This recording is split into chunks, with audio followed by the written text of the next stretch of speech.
Finance Committee. Ready? Oh, sorry. Did I repeat? Yes, please. It's 6:03 and I'll call the Budget and Finance Committee meeting to order. And we have a quorum with trustee Arndorfer and myself, I believe. And so I'm going to hand it off to Finance Director Mark Emanuelson to begin a review of the 2020. Thank you, Trustee Stokran. We did a general overview at the last meeting that covered all those major factors that impacted the budget. Many of them go across multiple departments, divisions, plus some key indicators, such as North Shore Fire Department cost increase, crossing guards, a number of issues that either were previously identified by the village board or are just a result of some contractual changes from year to year. Tonight is an opportunity to go through each departmental budget, drill down from that overview. We presented an outline that would like to start with the special revenue funds with the library senior resource center. I know representatives from those departments are here today in case there was any specific questions. Absent specific questions, we will continue to move through the budget and identify issues for future action at the next week's budget wrap-up meeting. So I guess the question is, should we begin with these special funds? And I would agree with that, so that people who are here for that. Let's proceed that way. Thank you. Just to clarify, you're not asking for any decisions here on these for information? No, traditionally what we've done is identify areas of interest for budget action by those present. Well, this is a Budget and Finance Committee meeting. The Budget and Finance Committee has been generally pretty receptive to any trustee who wants to come in and share opinions so that we can discuss those in the most effective manner during the budget wrap up, make sure everybody's concerns are identified, so on. I just ask because not to be more problematic, I would have to recuse myself on anything involving Shorewood today. Okay, very good. Page 84 in the budget book is the library's budget.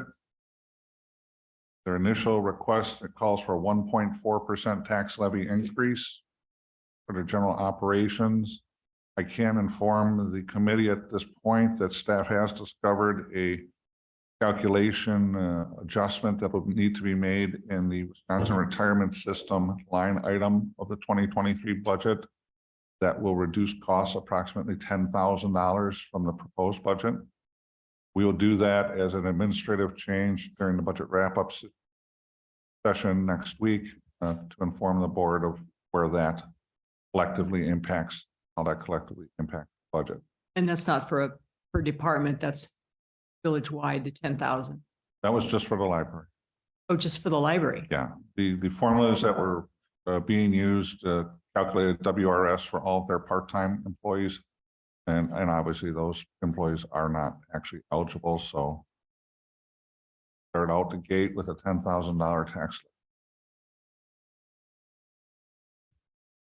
As you may know, the operations department is what's funded through the tax levy, plus local library aids and some library fines, printing fees. The enhanced operations section of the library budget is funded through external. I just want to make sure I understand the WRS change is an accounting change that happened just because we got updated numbers, or? We realized when Jen was reviewing her budget, well, why did the cost of that go up 37%? And I said, well, that's a great question. So I reviewed the underlying spreadsheets and realized that they were calculating WRS costs on part-time employees, which is not applicable. So when I updated that spreadsheet, that created a new number, which is about $10,000 less, very consistent with what we would expect for the 2022. And so we've been doing that in the past on every. No, it's just this year. Oh, just one. And so it would affect part-time employees in other departments possibly, so that would. No, this was just a library. Just library. Okay, thank you.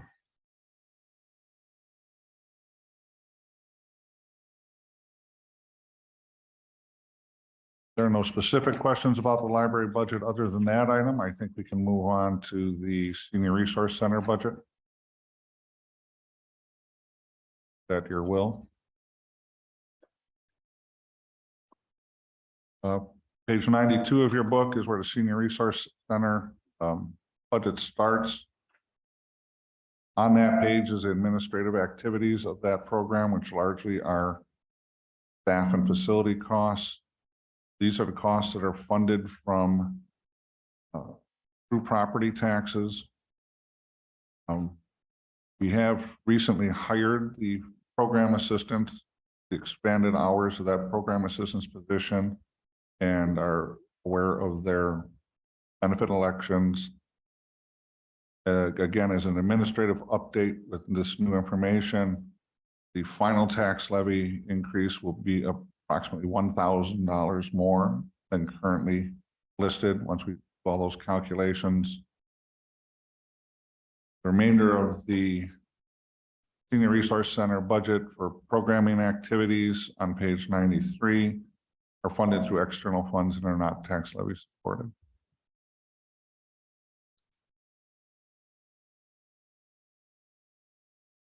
And just to recap, the position that was increased, did it go from 0.5 to 0.75? 0.8 from 0.5. 0.45. Okay, thank you.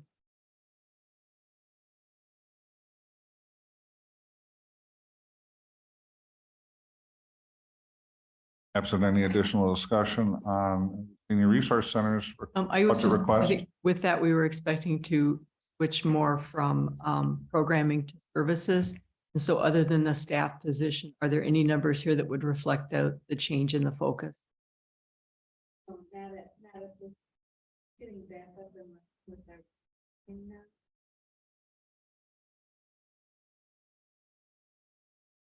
Okay, thank you.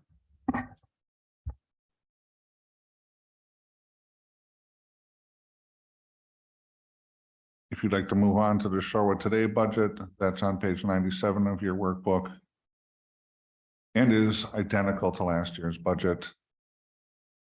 Staff will note that they are expecting a slight surplus in 2022. So I believe trends are supporting of no need for an increase. So you can't guarantee advertising revenues from year to year. I think this budget is pretty stable. And if I'm not mistaken, are we in year one of a 3-year contract for this? Is that reflected in this? And I believe this will be year 2. oh, correct. Right, 2023 would be year 2 of a 3-year contract. 2023 would be. So there's really, there's contractually, we're obligated here and there's nothing we, yeah. Yes. Okay, That's correct. thank you. Just to note, if there's anybody from the audience who's speaking to respond to a question, if you can please come to the microphone or just come to one of these mics up here, that'd be appreciated.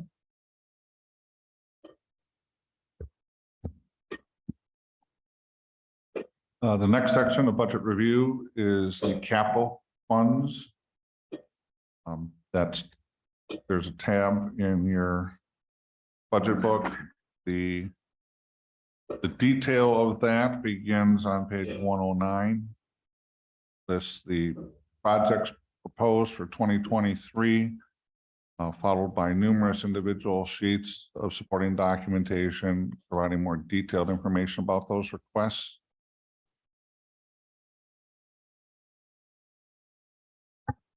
Just a question about building maintenance. Is this this is the first year I've been here during the winter with the heating season. Is this gonna click all night long? Thank you. It might, it might not. Right, it might not. It hasn't been here for a couple of years either. Probably. Yeah. So in the capital budget, staff identifies on page 109 several different funding sources for these various projects. Tax levy, of course, having the most direct impact on property owners. There are the next categories: assessment grants and others. A significant portion of those items are the equipment sales or trade-in values of of, of the items being replaced. So we net that out against the overall cost being requested in support of other funding. There are a number of projects that will be funded by bond proceeds. They do not have a direct tax levy impact in the capital budget. However, in the long term, those proceeds will be paid back in the debt service budget. We also have capital reserves and or bond reserves for projects that were previously identified, typically that are being carried forward. They haven't been completed, or for funds that were previously borrowed for projects that have not yet been completed and will be completed in 2023. The first item on the capital budget is EDI strategic planning, continuation of funding for that ongoing effort. The board has already approved the contract for that. This is the amount that we estimate will be spent in 2023, in addition to the initial $50,000 that was awarded for this effort in 2022. I have a question on this. I believe, are we contractually obligated to 20,000, 2023 to Cairo station? So but the extra 10,000.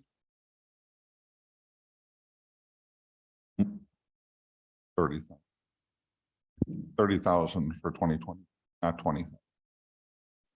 Right, but if I recall correctly, we contracted for a $50,000 environmental scan too, and then an additional $20,000 with the company for a strategic plan in 2023, but this is $30,000 instead of 20. So what are we adding here that besides unless election could be wrong?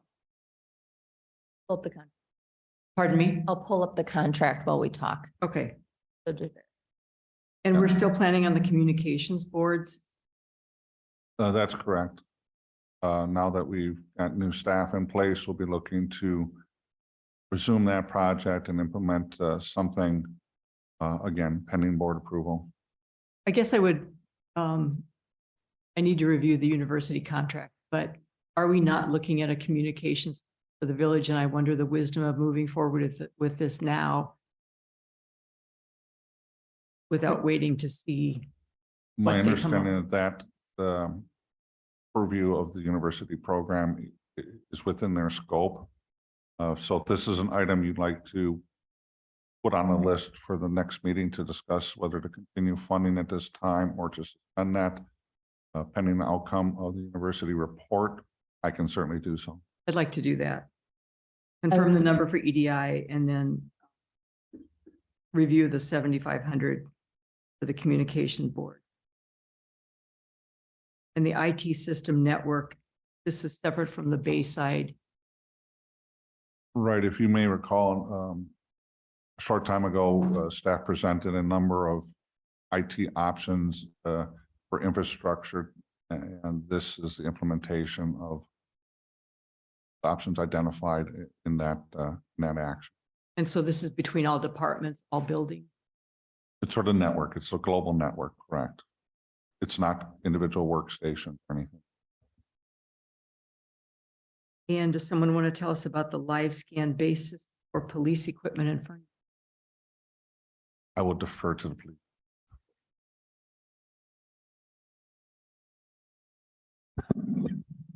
The live scans.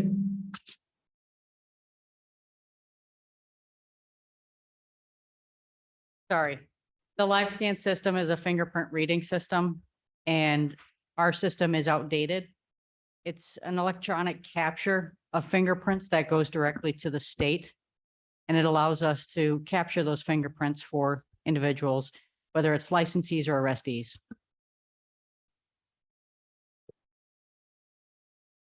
Sounds like that needs a 1 in front of it. I mean, are we probably The information down to we've got red in our numbers here app, too? I think we might be a little high on mic volume. The information we received from the department for this equipment was $6,000. So good deal.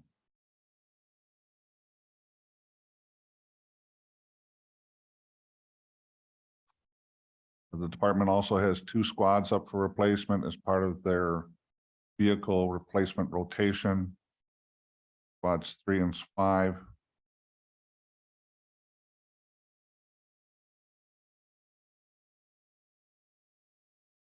After that, we move into a number of DPW related items. If you have a touch point, you can indicate we'll move into that area. Yeah, the information on I think last year we approved 1 new squad, is that correct? I don't have my 2022 budget Okay. with me. But these are both a red number 1, and that's put in by Mark or by Chief Worth, or who's numbering them? We use the standard vehicle equipment replacement rotation within the police department as a priority item. Do squads automatically roll up to a number 1? Yes. Okay. Unless trustee Arndorfer has any more questions, shall we move to DPW? No further questions on this section. Thank you. The next section then talks about some DPW equipment necessary to continue operations. There's well, you can see what's listed. You can also notice that the Gator number 200 was deferred from last year. That was an initially requested item last year. So items deferred from the previous year are presented to the board for consideration in the following year.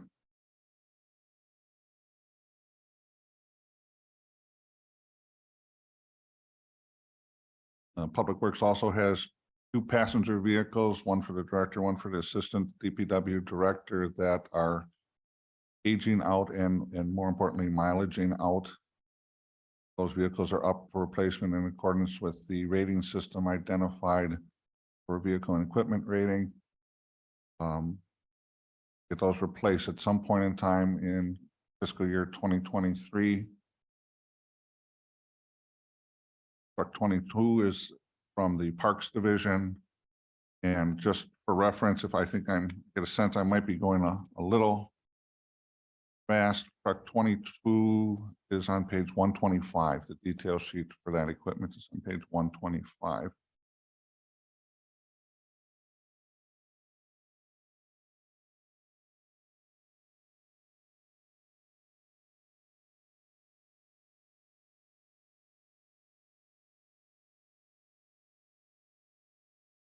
So do we have the year of the vehicle? It's estimated useful life is 10 years, but we know what year? 2009 Chevy Colorado. Oh, yeah, there it is. Sorry. No, we try. I guess what comes to mind, one of the vehicles that we've talked about possibly most likely to be replaced with an electric vehicle was the director and the assistant. And I know we get these, I believe, I've talked to Leanne, we get them through some sort of a state purchasing pool. If you could speak to it, is there any opportunity here to start to convert 2 fleet vehicles from combustion engine to an EV?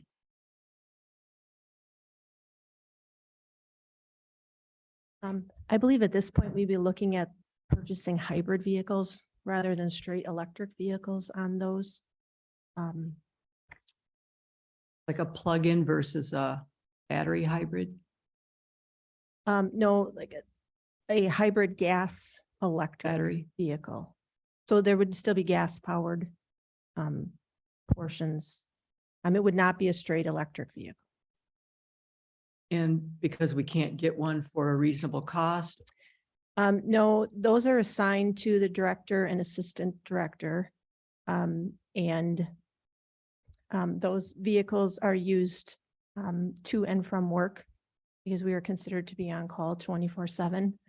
And I think the concern is that with an electric vehicle, we would have no way to charge them overnight. That being the case. So the mechanic was actually looking at purchasing, as I mentioned, a hybrid vehicle. So it would be difficult to charge them at your home because then we'd have to somehow reimburse you for the electrical. Is that? I don't think it's the use of the electric. I think it would be the actual installation of the charging station at the private home. That would be the concern. So it can't be done. It can be done. I think that just then becomes a question of how we would approach approximate, as I understand it, that's an approximate $5,000 cost. And how the board would approach or feel about that type of installation on private property. In us. So there's a feeling that there wouldn't be enough charge to get you through the night to come back to shore. I don't feel that I'm well versed enough on these vehicles to answer that question. I don't know if the concern is a long weekend or a vacation where that becomes an issue while the vehicle sits, but I do not know. That is certainly something I can research and look into.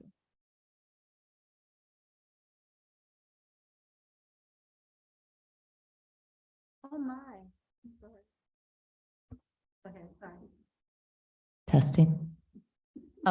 We don't have charging capacity right now at Public Works. Right, so we would Right. also have to install it at Public Works. Correct. So that's something as we look to the future of the facility, as we had referenced before, which is also included in the university study, is to look first at electrifying the police fleet, because we know we have a capacity in that will likely still need plugins, but because the infrastructure component is unknown, some of our buildings out there don't even have electric. So,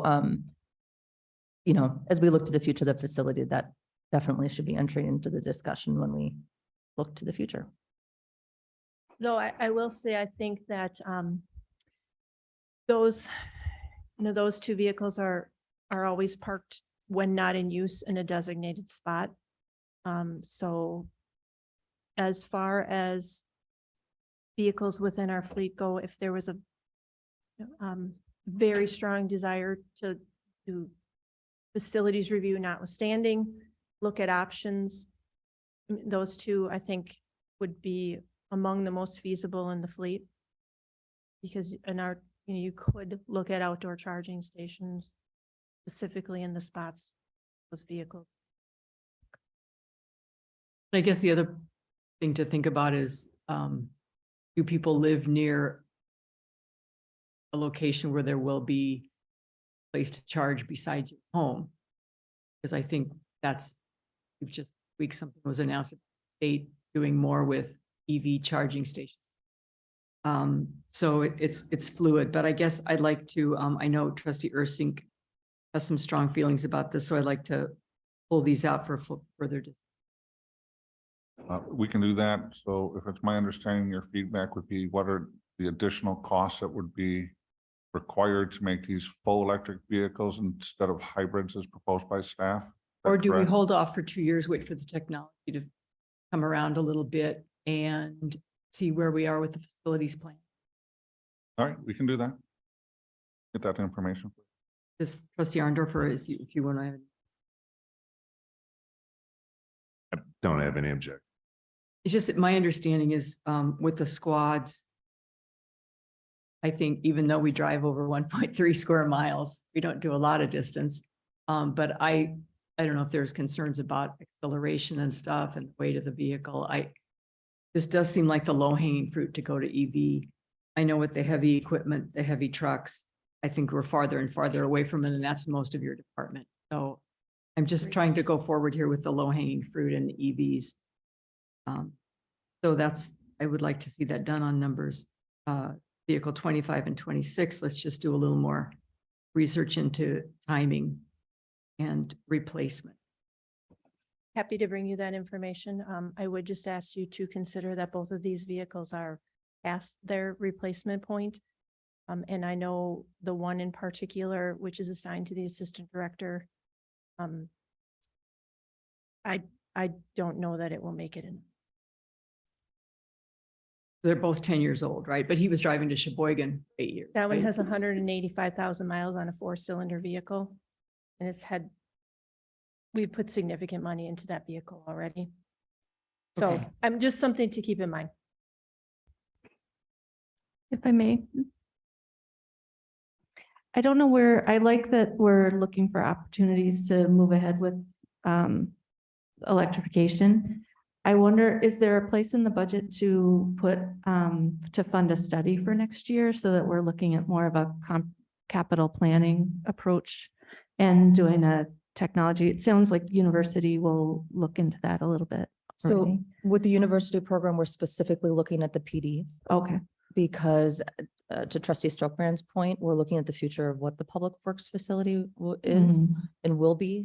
There's also a delay on purchasing of vehicles of these types. And as we do know, I mean, the state did release, or the feds released, a lot of money in the areas of this. The state is looking at a plan over, over Wisconsin about where to put public charging vehicles. But even for a lot of the guidance that's out there in the grants, it's not finalized. There's not administrative guidance to it. oh, so we're not at risk of missing an opportunity. No, and that's also one of the reasons why we included it within the scope of university. Okay, Because the goal, at least from my desk, was, okay, we know that they're going to release numbers on what this federal funding will be funneling down to the states in fall. I think we're fall. Yeah, for October.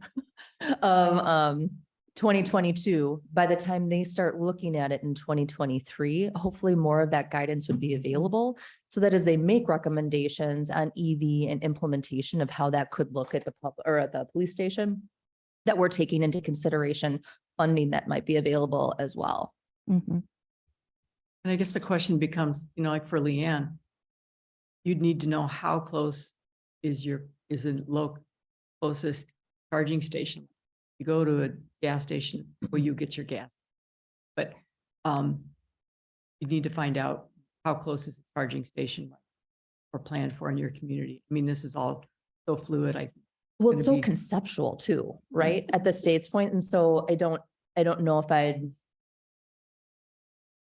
to trustee Stokebrand's point, I think what we've tried to do is focus more on the low hanging fruit. And while those two vehicles would definitely be that for the purposes like Director Bushlick had talked about for the scope of her department.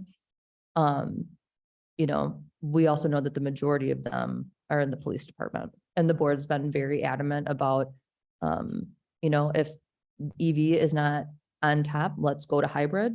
We want to start making efforts to grow into that area and recognizing that we have replacements come up on a routine basis. So I know that the police department is also looking at hybrids, and that's their.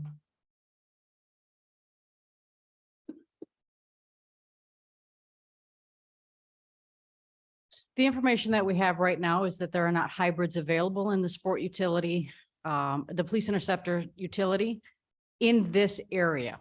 They are available in other states, but we're bound by the state procurement for the vehicles. So we are looking at options, and I'm certainly agreeable and look forward to having hybrid vehicles and consider electrifying the department in the future as we move forward with the study or how that looks. But we are getting conflicting information about the availability of hybrids and the timely replacement of the squads that we've requested. Okay, thank you. I guess, so do you use the same, you talked about a state procurement program. Is that the state pool that you use to get, it's the same? It was a DPW. I believe it's the same one. So like you would go to the state website and put in, we want 2 Chevy Equinox 2022s, right? My understanding is it's not quite that specific. You generally identify a class, make, or size of vehicle. So for example, you would ask for a light SUV, and you might get an Equinox, you might get a Jeep Liberty, you might get a Ford Escape. You don't specify necessarily Okay. the make. And then, Can you specify like all-wheel drive? yes, Okay, so, but you don't, like, can you specify hybrid? Can you specify EV, I believe so. even EV? That I don't know. Okay, that'd be good to know. Okay. Okay, thank you. Check that. And then the last item in I'm the, sorry, for the police department, it's a little more specific than that because we are assigned to a Ford dealer. Oh, And the vehicles have to be police rated. So it's the police interceptor model. thank you. Okay, you're welcome. All right, and then the last item under the DPW vehicles is truck 65, which is a bucket truck that was approved in 2022. It is on order. There are substantial lag times in delivery, so that item will continue to carry forward until delivered. Hopefully in 2023. I'm gonna say, I thought we approved that, so it just carries through as an expense for 2020. Yeah, it's not new funding. It's just showing that we're going to expend reserves once that truck is actually delivered. Okay, thank you. The next section of the capital budget talks about some facilities within the 4 buildings of the municipal campus. Village Hall, we're required to do some elevator recall and door hold improvements to our elevator here. That's under fire code. The other items are for the Public Works facility to, again, there is a certain amount of maintenance that needs to be done in the interim between now and the time that any final determination on future facilities is decided on and ultimately constructed or implemented.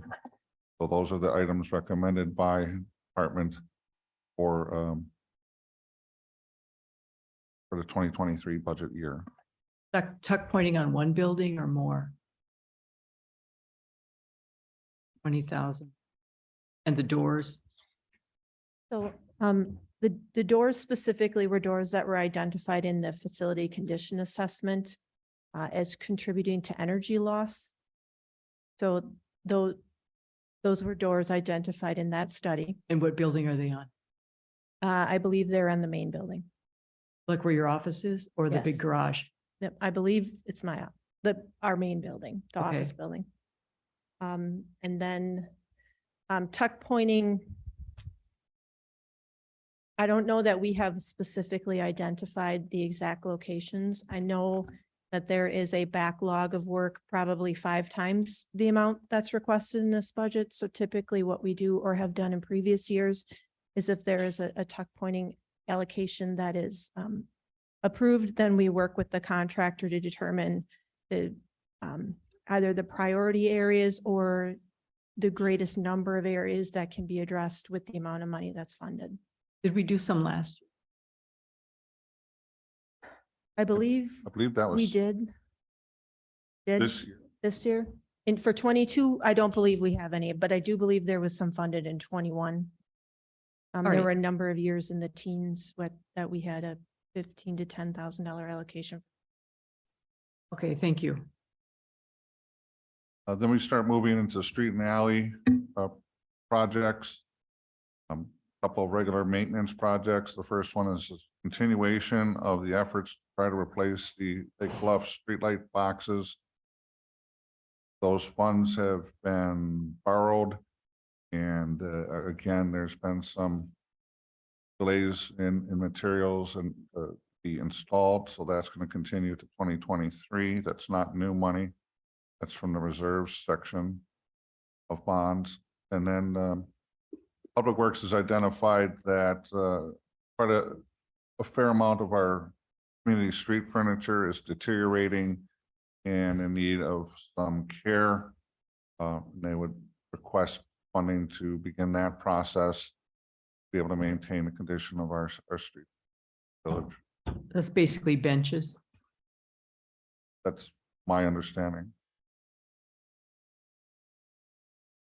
There's a number of benches, but also trash receptacles and others that really structurally are in decent condition, but desperately need a paint refresh. You know, the last time we funded something for that? I don't believe we've ever funded that. The items were purchased in 2010. Okay. I think the Atwater Beach ones are in a separate, they show up under Atwater, the park, or as opposed to the street. That is correct. And so would we anticipate finishing that street light box at Lake Bluff Are we still waiting for? I certainly hope so. We are experiencing some issues with fabrication of some of the components in that cabinet that are specialized to our system. And like everything else in the world, supply chain is something that I hear every day when I work on this project. So it's looking like it's not going to happen this year anymore. It's not. I don't believe that. I believe you're correct. I don't anticipate seeing any installation this calendar year. Okay. Thank you. Then we move into some of the large construction projects slated for 2023. The BC roads cost related to these Southeast Sewer project. The roads costs are funded in the general capital budget. Those will be bonded for next spring as we continue to work to fine tune cost estimates and expectations. Similarly, the joint project between the village and the city of Milwaukee to restore and make improvements along Edgewood after their tunneling project is completed. We'll continue to evaluate those costs, and those funds will also be bonded for in 2023 as we get closer to the need to spend that funding. I just have to go back. So the street furniture rehab, I'm sorry, is that reserves or tax levy? That's tax levy. And the back on building improvements for public works, checkpoint is tax levy, and so are the doors. That's correct. Okay. Okay, thank you. And then as we move to page 111, we get into a number of what I categorize as land improvements, which are really parks related activities by and large. So the details of those expenditures are on page 111 with the individual project descripting pages getting on page 135. As you may be aware, we're in a multiple year program to replace a number of our ash trees in the village. 2023 would be the second year of that program. So this is a continuation of a previously approved effort by the village board. Hubbard Park stairs are deteriorated along with some sidewalks in that area. That requires those stairs to be removed and repairs done to various sidewalks in that area. River Park pathways is best described either in the narrative or by our public works director. But the narrative does have some indications of what that project includes. A River Park irrigation system, that's fairly straightforward. That needs to be replaced. And then there's also been a nature preserve study proposed. I believe that's, I'm actually not nature preserve study, nature preserve survey. Finally, in the land improvements, we've included $200,000 for the village's contribution to lead service lateral replacement project in 2023. Staff anticipates that will be funded through either grants or special funding opportunities to be determined in more detail as those issues are processed and we apply for those funds. It was my understanding that the nature preserve survey was from the Shorewood Foundation. There was fundraising done by the Friends of the Nature Preserve, and they're using the foundation as a vehicle to fund a vegetation and existing conditions study. The item that you see in your capital budget is a request for a land survey to accurately mark and determine the exact property lines of the nature preserve in relation to the surrounding private property. We don't have that. We have a survey. We do not have a survey. I do not believe that we have a survey of the nature preserve. We have surveys of surrounding properties and a partial survey of the preserve.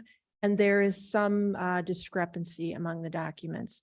So the request is for the village's engineering surveyor to locate the existing property irons and appropriately mark and determine the exact boundaries of that piece of land.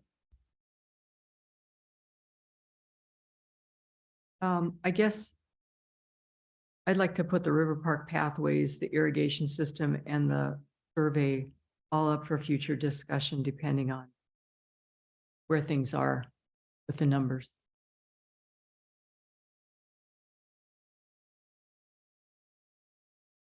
Can you give a little more background on the, on the irrigation system? The irrigation system is incredibly important to the maintenance of those sports and turf fields. Without an irrigated system, we would be unable to maintain that soccer field and Spectre Field, excuse me, in the condition that we currently do. That system has been causing us some issues over the last couple of years. It has definitely reached the end of its useful life. I would also note that irrigation is essential to a natural turf maintenance plan, which, as you may know from future budgets, the village has committed to that and pays a premium for that service. That is ineffective without irrigated turf. And what's the pathways? The pathway, I believe, is the Route C connector. That item came to the board earlier this year. We had some discussions about various studies, particularly the Ped and Bike master plan. And more recently, I saw it again recently, but there's some, the walking audit that you're going to hear in a couple of meetings makes recommendations that a connector be installed to allow people to bypass the field and the parking lot on a protected pathway rather than, as they're exiting River Park, have to walk through the parking lot to access the sidewalk at Oakland.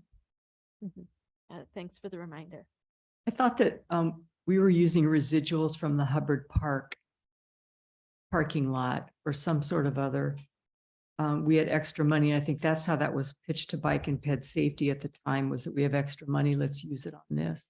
Yeah, on page 111, we currently project about 23,000 residuals to be applied to that project. Originally, staff had estimated that those amounts likely would have been higher. However, the final costs on the Hubbard parking lot replacement and improvements did come in higher than originally expected. So therefore, the residuals to that project are a little bit lower than originally. What was driving the higher estimates, or I'm sorry, the higher final result? My recollection is we made those projections prior to the award of the contract or the bid of the contract. So we were using our best guess on costs for construction. And those bids came in higher than we had anticipated Okay. when we did cost estimates. And so that ate into that residual funding. The project did not go over budget. It's just a function of when we estimated versus, as compared to when a contract was. Right. All right. And with regard to the Hubbard stairs, when did that surface as an issue or when was that identified as an issue and what are the thoughts on the replacement? It was identified in the Hubbard Park Lodge's most recent occupancy inspection. The building inspector cited a number of things, the condition of the stairs and that pathway being one. And so that occupancy permit essentially orders either the removal or the replacement of that stairway. It's not one that is used significantly. If you're familiar with the park, it would be essentially on the northwest side of the lodge building. The way the park is used and laid out now, those stairs are not necessary. And it was my recommendation that they simply be removed. Much less expensive than a replacement. And again, non-essential. They really, if used at all, would really only be used by perhaps lodge personnel or staff looking to get to the lower, but there is another stair access for the same area. So it's not a fire escape route? Not at all. Okay. So is the $30,000 cost is to remove them? Correct. And I just wonder then, going $30,000 to remove them, and then it would include some landscaping, or you'd have to do something where you rip them out, right? Just mulch? I mean, we could certainly look at doing some limited planting to restore the area for, I mean, we don't have any plans as of yet. Certainly, we would put like an erosion mat, something on to ensure that we don't have any slide on that slope. But we haven't gotten that far into the details of that. And then just going back to the River Park pathway for the bicycle. Because this is an estimate at 63,000. We don't even know, because it hasn't been put out for bids, right? So, It has not been designed nor put out for bids, correct? so this could go up quite a bit. I mean, you'd have to have an engineering cost. That amount includes anticipated engineering. Or we could just put the $23,000 back to the general. Correct? And levy the whole thing? No. Just Not not play do it, it. not do it. Well, there's a lot of options, or there are some options that we could consider with those funds if a park improvement is not approved by the board. Okay. So let's put that one. I'd like to have that for a wider just please. Yep. Do we, I know I'm not on the committee, but is the process to see if there's consensus to put things on the list, or it's just put things on the list and then we'll see where they fall? Would you like to have a discussion and a vote? No. We could. I just wondered. I'm just trying to move through the list, actually. Mhm. Okay. Moving on. But the last two items in the capital budget are somewhat placeholder budgetary items. The ARPA projects is residual money from federal grants the village has received. We've made a number of expenditures and currently anticipate that there will be about $320,000 of funds remaining at the end of 2022.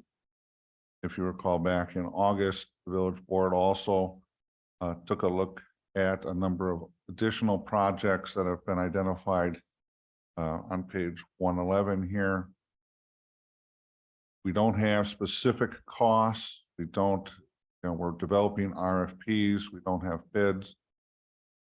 But staff estimated a certain range of costs for these projects.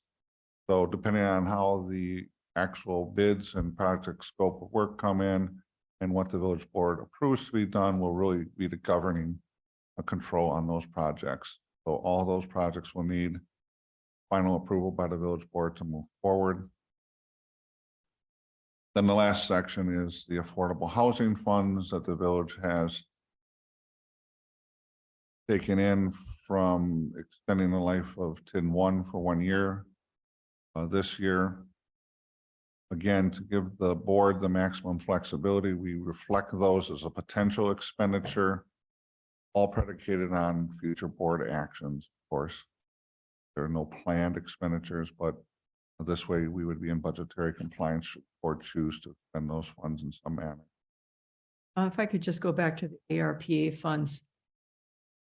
So the number 3 in there as a priority number, if we already have the ARPA funding,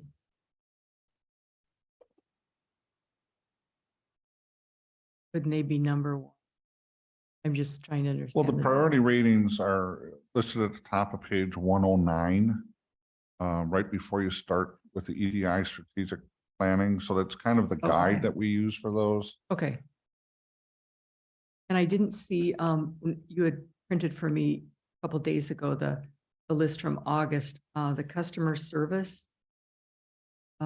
Is that the one? I see we had from August, you had $10,000 to $20,000 for a space needs assessment for Village Hall customer service and elections. Correct. And then you also had a customer service and elections 30 to 50,000. Maybe that was just, That's Village Hall improvements on the capital budget, page 111. okay, but this was on the ARPA Yeah, list. but there is correlation between that memo and the, they're supposed to be anyways. Okay. Thanks for I clarification. think there is. That's a capital budget for 2023. I'll make a note that the total of all requests for annual funding is 603,500. Staff has identified for the board's consideration that an average of approximately 625,000 is a long-term sustainable number to maintain village facilities, equipment, vehicle replacements, and other projects and efforts that are typically identified within a capital budget. Obviously, those numbers can change from year to year depending on needs. They can also change depending on the funding will of the board. I will again remind this is a general protocol. If you reduce funds this year and they need to come back next year, you set the stage to show another increase in capital funding relative to the previous year. So we're kind of always in that metric of trying to meet those needs. The village has been very fortunate to have had those ARPA funds as well as some of the DNR grants that come through to help this year in some of the lead service lines. So we don't believe that we're falling behind at this point, but again, just for context, this year's budget staff believes is within the normal variance of a sustainable funding level for these needs. One quick question. I know from the August memo, we had 90,000 for sound and video meeting room improvements. Where are we right now with, we still have a few mic issues. They're getting better. Where are we with the spending on that? Or is Yeah, it- for 2022, we'll continue to monitor those expenses as they come in and continue to work through the bugs. So maybe be done by That'll the be in end the of this fourth year. quarter financial report is really when I'm Okay. going to know the definitive amounts. And the 90,000 is looking good so far. Again, see.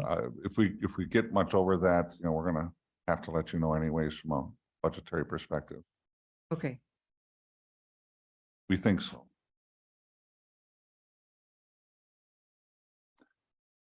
The next section for review would be the debt service budget. And there's a tab in your book. Takes you to page 102.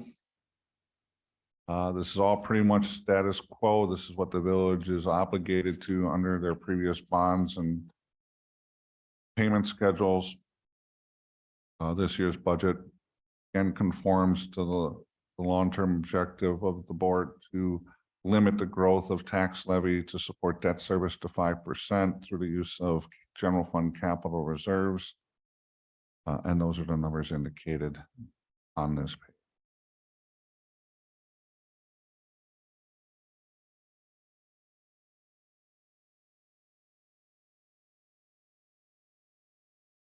And so with the interest rates where they are now compared to where they were a year ago, how does that affect us in this with our debt situation?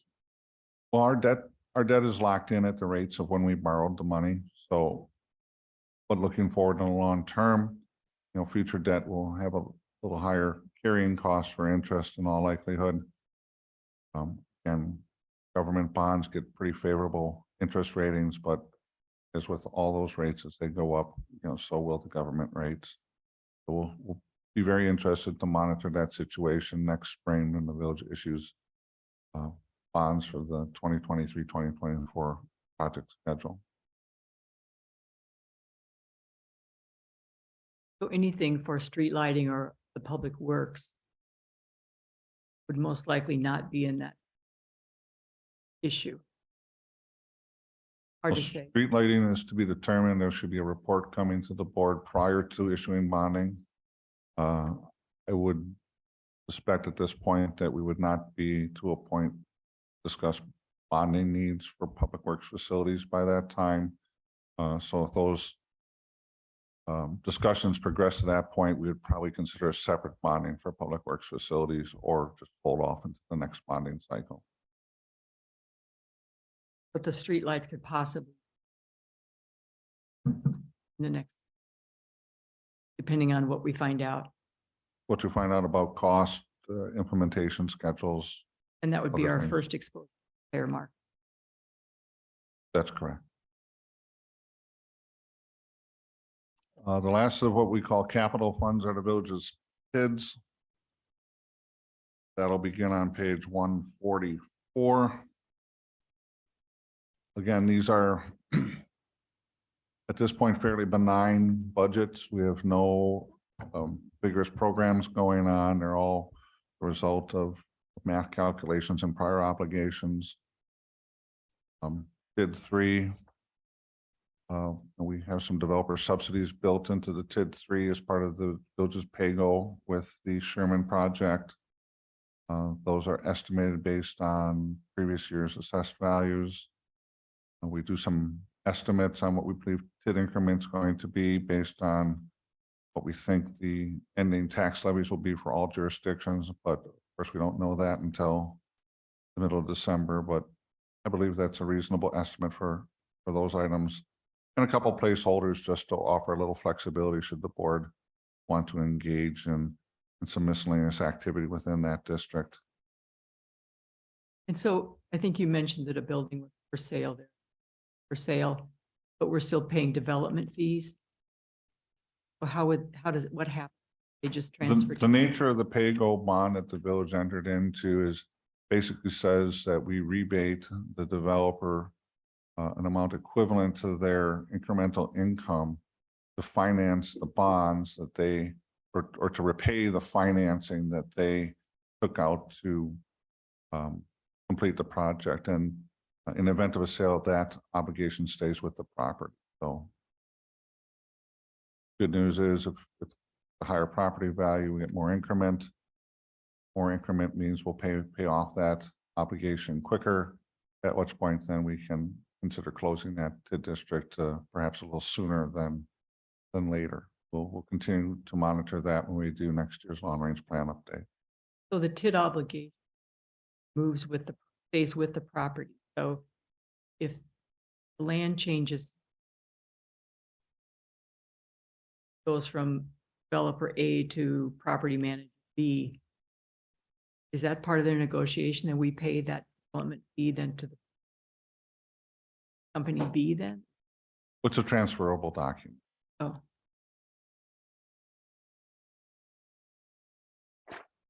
On page 146, then is TID number 4. And just for reference, that's the Light Horse project area. Again, really very minimal activity. There's a municipal loan outstanding, the developer that's being repaid with interest. There's TID increment coming in, and then there's the village transfer to debt service for the bonds that were used to finance the village's portion of that project. And all very, very static and predictable numbers. and this is the one slated to close next, I don't recall. 140, I'm sorry, 5, Metro Again, Market, right? yeah, again, the Metro Market is TID number 5 on page 148. Again, fairly stable year-over-year request, reflecting what we believe will be the activity or potential activity in those districts.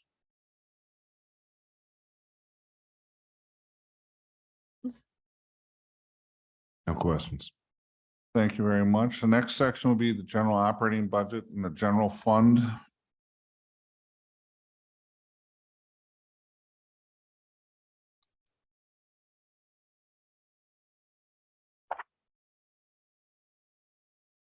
And there's some introductory material in this that we've pretty much covered during the previous overview with the individual departmental budgets starting on page 38. At this point, staff believes they've covered all the major impacting metrics within a general fund, but should there be any specific questions? And we have our department heads here to answer those.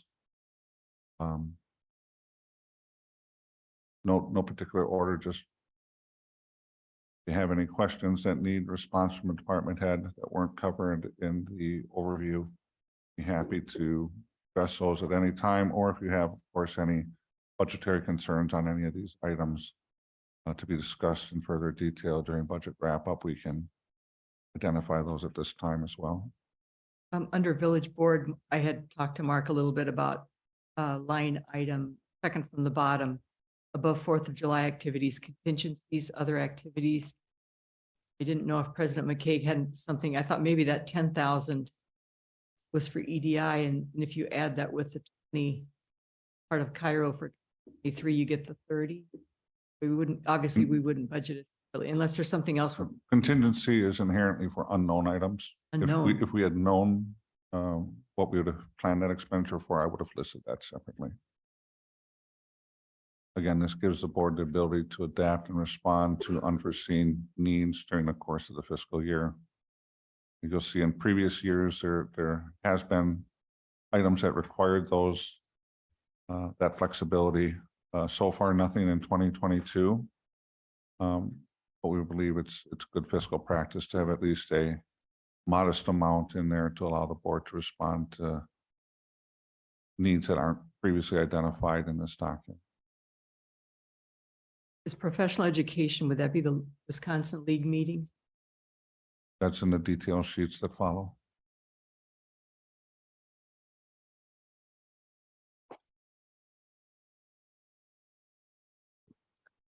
So on page 39.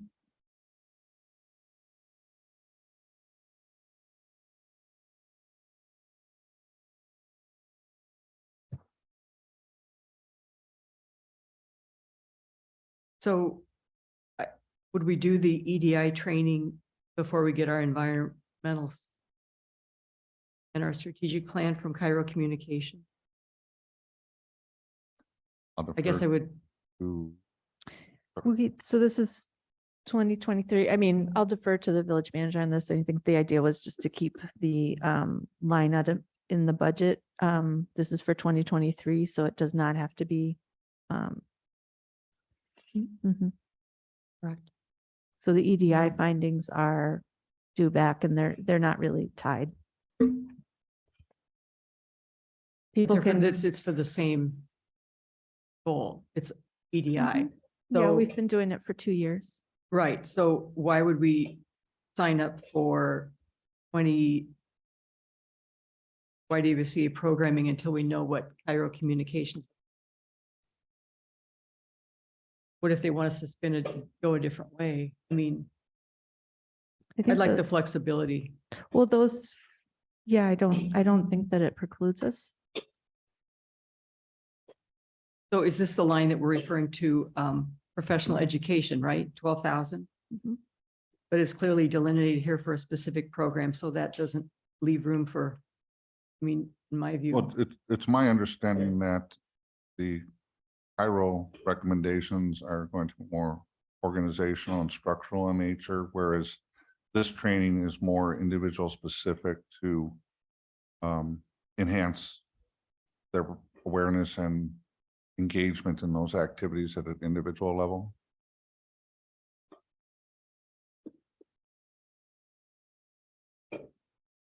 I guess I'd like us to weigh in on this as a board. I can put that on the list. And see where One- it falls into with the other. I believe we have 30,000 already, right? And so The this would- 30,000 is a contractual obligation to pay I Cairo. think that's only 20 and 23, but I Yeah. could be wrong. No, I think you are correct. So we're off by 10,000 there, and then we have another 10,000 here. So it'd be good to have some clarity and some discussion about, we're spending $70,000 on a consultant to lead us forward in this direction. And then we've got, I'd rather have a more full discussion about where the money's going. And I want to see what the consult, Sure, we can reconcile those next week with more information. okay.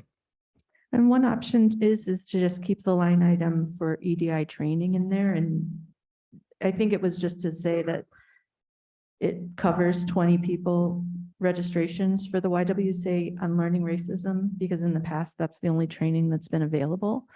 So that's why that's in there, but it doesn't have to go to that. And for that matter, my understanding is the YWCA might be placing that program on a hold. So, but we can keep the line item in there. So, and we can also discuss it as a full board. Yeah, let's Sounds like go it- back and look at everything we paid for, the things we're expecting. For EDI. And do.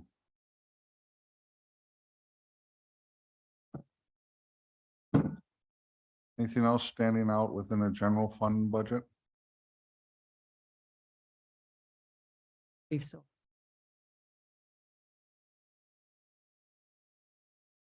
Should something come up, you can always reach out after the meeting, let me know, and I endeavor to those questions, or you can certainly bring those items up during a wrap-up session. Although we like to be a little bit prepared for that, certainly that's still an active meeting environment. I guess I did have a question. Village manager's office, Alex benefit analytics, it's only 1,800, but I was intrigued by. That's the tool that our insurance company provides the staff to help them determine if participation in a high deductible plan would be beneficial to them as opposed to the PPO. Find value in that because if employees find that the high deductible plan is more suitable to them, given their personal situation, it does actually save the village some money in insurance premium. So it's a software you can use. Yeah, it's used during the open enrollment process. Okay. And then I noticed the community survey for the, we be doing that usually done in the fall, the community 2023 in fall. in the fall. Well, likely. remember, it's we're been so gonna start long. at- Right, right. And we also 20 deferred it a year because of. Right. other- So I want to say we programmed it for late spring, but I would need to go double check for you. And the postcards just tell you to go online and complete the survey, right? Correct.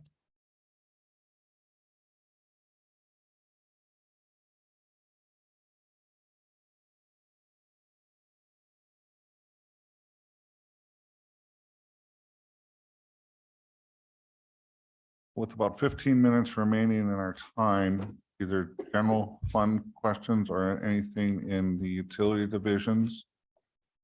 Again, the utility divisions are largely derived based on ongoing trends that we never know exactly what we're going to need to do from year to year. But the staff and labor costs are spread out based on those trends. So overall, they shouldn't deviate in aggregate by a lot. You may also recall that the village board did approve staff to seek a request to increase water utility rates by up to 20% in total. That effort is currently under review by the Public Service Commission and should be out with a final recommendation from the Public Service Commission within the next several weeks. And you said that's a water rate increase for 20%. Yes, So last year we did a sewer rate increase of 25%, that's correct. correct? And then in 2024, we're looking at another sewer rate increase of 10. I just think in the context of the 4.76% property tax increase, it's helpful to keep it in context of the other fees that we're raising. Yeah. And I don't know if this is a good time, Mark, for me to bring up the credit card fees.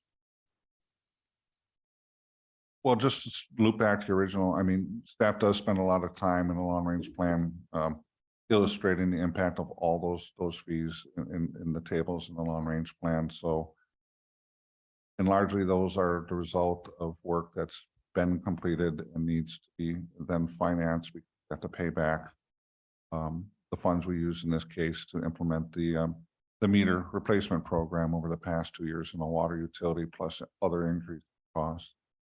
As far as the desire that I've heard you express for the board to consider passing on all credit card fees as a surcharge to customers when they're making their transactions. You know, it's well, the board, when they want to engage in that discussion, I think that that's a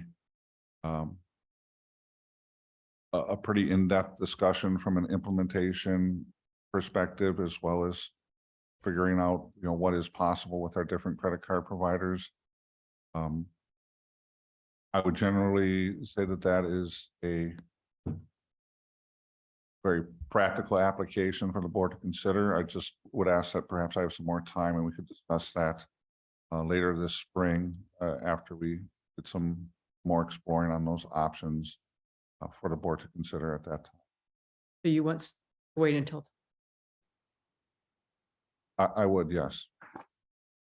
I was just, But unless that's I, just me. yeah, well, I mean, I was doing a little math and unless I added my numbers up wrong, I came up with $8,500 in the voucher report for August. Yeah, we believe it's $60,000 to $70,000 per year in credit card transactions on about $2 million worth of transactions. It's the wave of the future. More and more people are using credit cards. So I mean, for the village, again, take there's that on.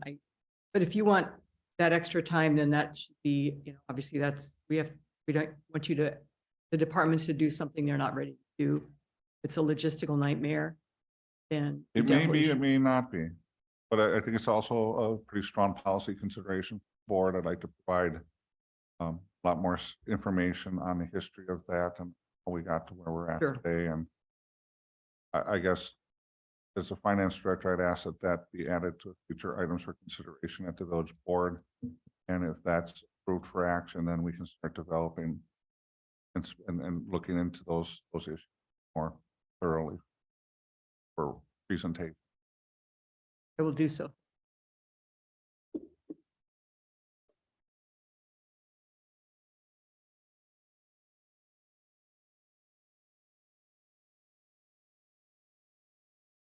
Well, absent any other inquiries, we have a number of things to put on the list to have additional discussions on next week.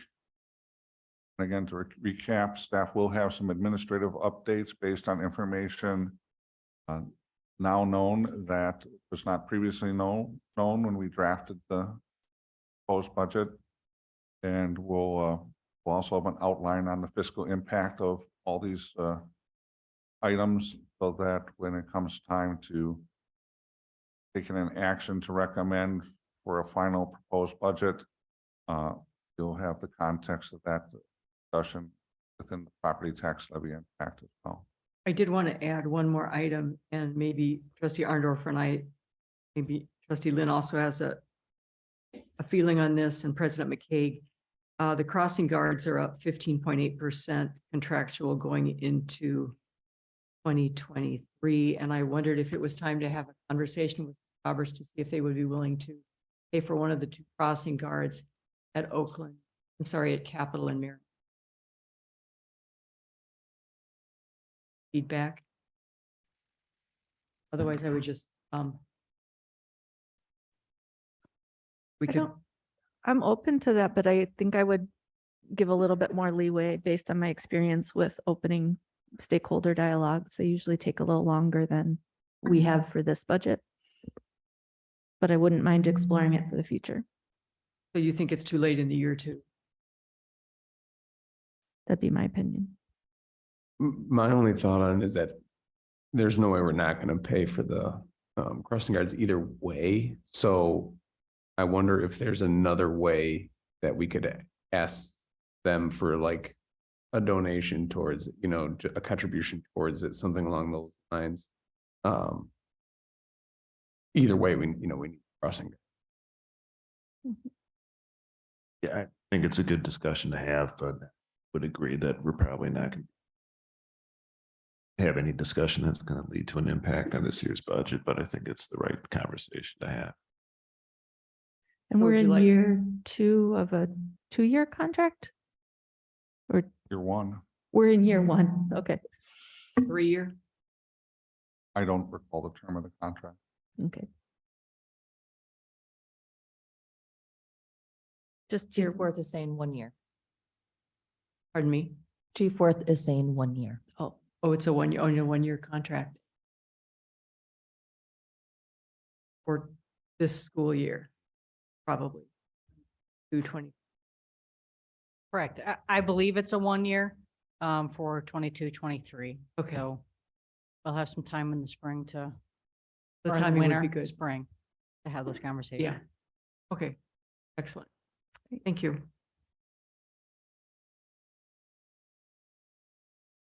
Thank you very much.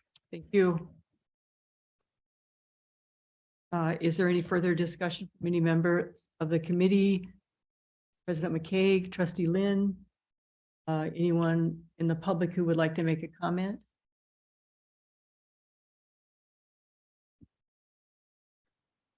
For me, Seeing none, is there a motion to adjourn? move to adjourn. I second. All in favor? Aye. Aye. Committee meeting is. Thank you.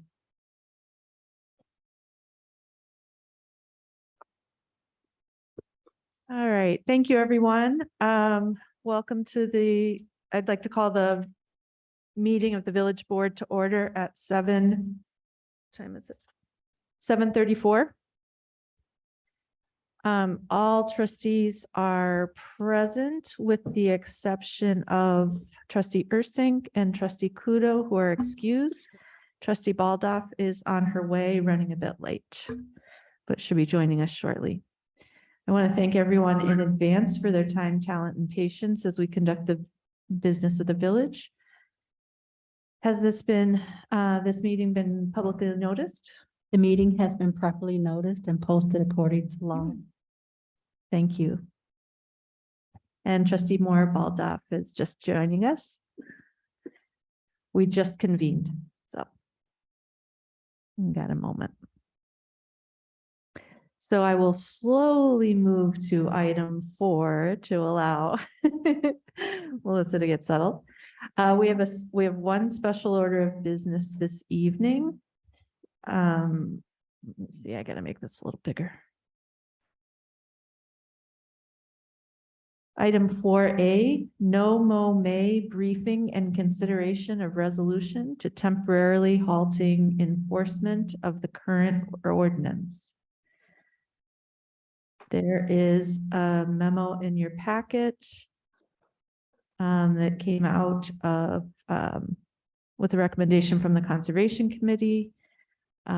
Assistant Manager Anderson is here to answer any questions.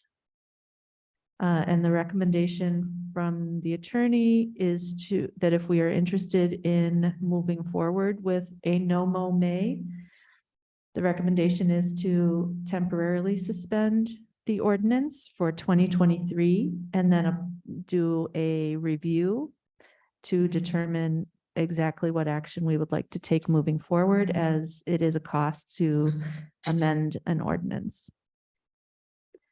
So at this time, I will open it up for questions from the trustees to Assistant Village Manager Anderson or to Attorney Bear.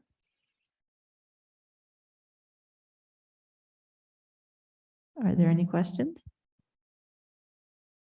Okay. Is there a motion? A motion to approve? Sure. I move to approve the resolution 2022-15, implementing a temporary pause in enforcement to promote pollinator survival. I'll second. Okay. Motion by trustee Arndorfer, second by trustee Moore Baldoff. Any discussion? Just wondered if it should say in June of each year. But we're not voting on that particularly right now. It's Okay. To temporarily suspend for 2023. All right, are there any members of the public that would like to be heard on this evening? Okay, so far it's, yes? If you'd like to speak, If You you'd like to don't speak need- on it, please feel free. no. Well, about to, You just yeah. want to go for a vote. If you're in favor of it, yeah. Yeah, okay. All right, if there's no more discussion, all those in favor say aye. Any opposed? Motion carries 5-0. Oh, it is a roll call. Psych. Yeah. It's a roll call vote. Trustee Arndorfer, Aye. President McKay, Aye. trustee Stokbrand, Aye. trustee Lynn, Aye. trustee Moore Baldoff. Aye. Motion carried 5-0. Thank you very much. All right. That concludes our special order of business. Moving on to the consent agenda. Is there a motion to approve the consent agenda this evening? So moved. I'd second. All right, motion by trustee Lynn, seconded by trustee Moore Baldoff. Any discussion? Pull an item. Yes. Item B is in Betty. Okay. I would like to pull 5C. All right, is there, can we approve the consent agenda with the exception of 5B and 5C? All those in favor say aye. Aye. Any opposed? All right, motion carries 5-0. Moving on to item 6, items removed from the consent agenda. 5B is in boy, consider regular village board minutes, September 19th, 2022. Trustee Stokbrand. Yes, I had just a couple of small corrections and I sent an email to Clerk Harold today. In the, after the committee of the whole minutes, there was a motion and it must have been to adjourn because it was about finance and we didn't take any action. So, and there was just a couple of spelling things. Thank you. Is there a motion to approve the minutes as amended? So moved. Second. Okay, motion by trustee Stokbrand, seconded by trustee Lynn. All those in favor say aye. Aye. Aye. Any opposed? Motion carries 5-0. Item 5C, consider IT services agreement with Bayside IT. Just because this is a new type of contract in my experience, I just wanted to see if there's anything unusual about it that we should be aware of. But I No, know we already approved it and we went through the Correct. decision-making process. correct. This just reflects the direction that the board provided on August 1st. Great. I did have a So- question. Yes. I hadn't seen in any contract in my short time here that you allowed an increase equal to the tax levy increase plus one. It's actually the same way that our existing contract reads, Oh, and has been used in other agreements. that's a I'm not common sure. for an intergovernmental type. Okay. Yeah, we're all kind of cognizant of the regs that we have to work under from a budgetary perspective. Okay, thank you. Thank you. All right, I don't have any further questions. Does anyone else? Okay, I make a motion to approve the services agreement, IT services agreement with Bayside IT as presented. Second. Motion by President McKay, seconded by trustee Stokbrand. All those in favor say aye. Aye. Any opposed? Motion carries 5-0. Moving on, public hearings, there are none this evening. Citizens to be heard. This item is for matters not on the agenda. Are there any citizens who would like to be heard? There are none in person, any virtual? All right, I'm not seeing any hands. Moving on to new business, item 9A, consider resolution 2022-13, establishing a North Shore Consortium Dementia Alzheimer's Education and Training Program and consortium appointments. There's a memo in our packet with the information. If anyone has any questions, they can be directed to Village Manager Ewald. Any questions at this time? Yes, I'm just wondering, the training that these two people will get is being part of this, is there a trickle down? There a, and once these two people get the training, what happens? The appointments to the Yeah, consortium? so this group is going to lead the North Shore to develop a training program, is that? Or is it more advocacy? I can list off the bullet points that the health director also provided. They're going to cultivate additional memory care facilities and community partners, listen and lift the voices of our first responders, starting by engaging the chiefs, create opportunities for education, building awareness and social connectedness among those impacted by the disease, and use new and existing resources to develop and implement a curriculum that can be duplicated, but tailored to the needs of the North Shore community. The two individuals who are recommended for the consortium have experience in this area. Sue Kelly having significant experience. She was also the leader in our dementia awareness group here in the village of Shorewood. So she brings that wealth of knowledge. Bless you. Thank you. And from my understanding, Chris Patera currently sits on the North Shore Health Board. These consortium meetings it was recommended by the health department that our representative also serve in this capacity because their meeting times will be structured adjacent to the meeting times for the North Shore Health Department. And those individuals are also, as they start the group, familiar with the framework that they have to work under. So can bring knowledge from that skill set as well. Thank you. All right, any other questions? A motion to approve? I could make a motion. Mhm. I move to approve resolution 2022-13, establishing a North Shore Consortium Dementia Alzheimer's Education and Training Program, and appoint Chris Paterka and Sue Kelly to the consortium representing the village of Shorewood. Second. Motion by trustee Moore Baldoff, seconded by trustee Lynn. Any discussion? If not, this will be a roll call vote. Trustee Stokbrand, Aye. trustee Lynn, Aye. trustee Arndorfer, Aye. President McKay, Yes. trustee Moore Baldoff. Aye. Ayes have it. Motion carried 5-0. Excellent. Item 9B, consider resolution 2022-14, authorizing staff submission of WDNR urban forestry grant. There's a memo in our packet. This is a pretty standard procedure. Are there any questions at this time or a motion to approve? Can make a motion. Okay, trustee Arndorfer.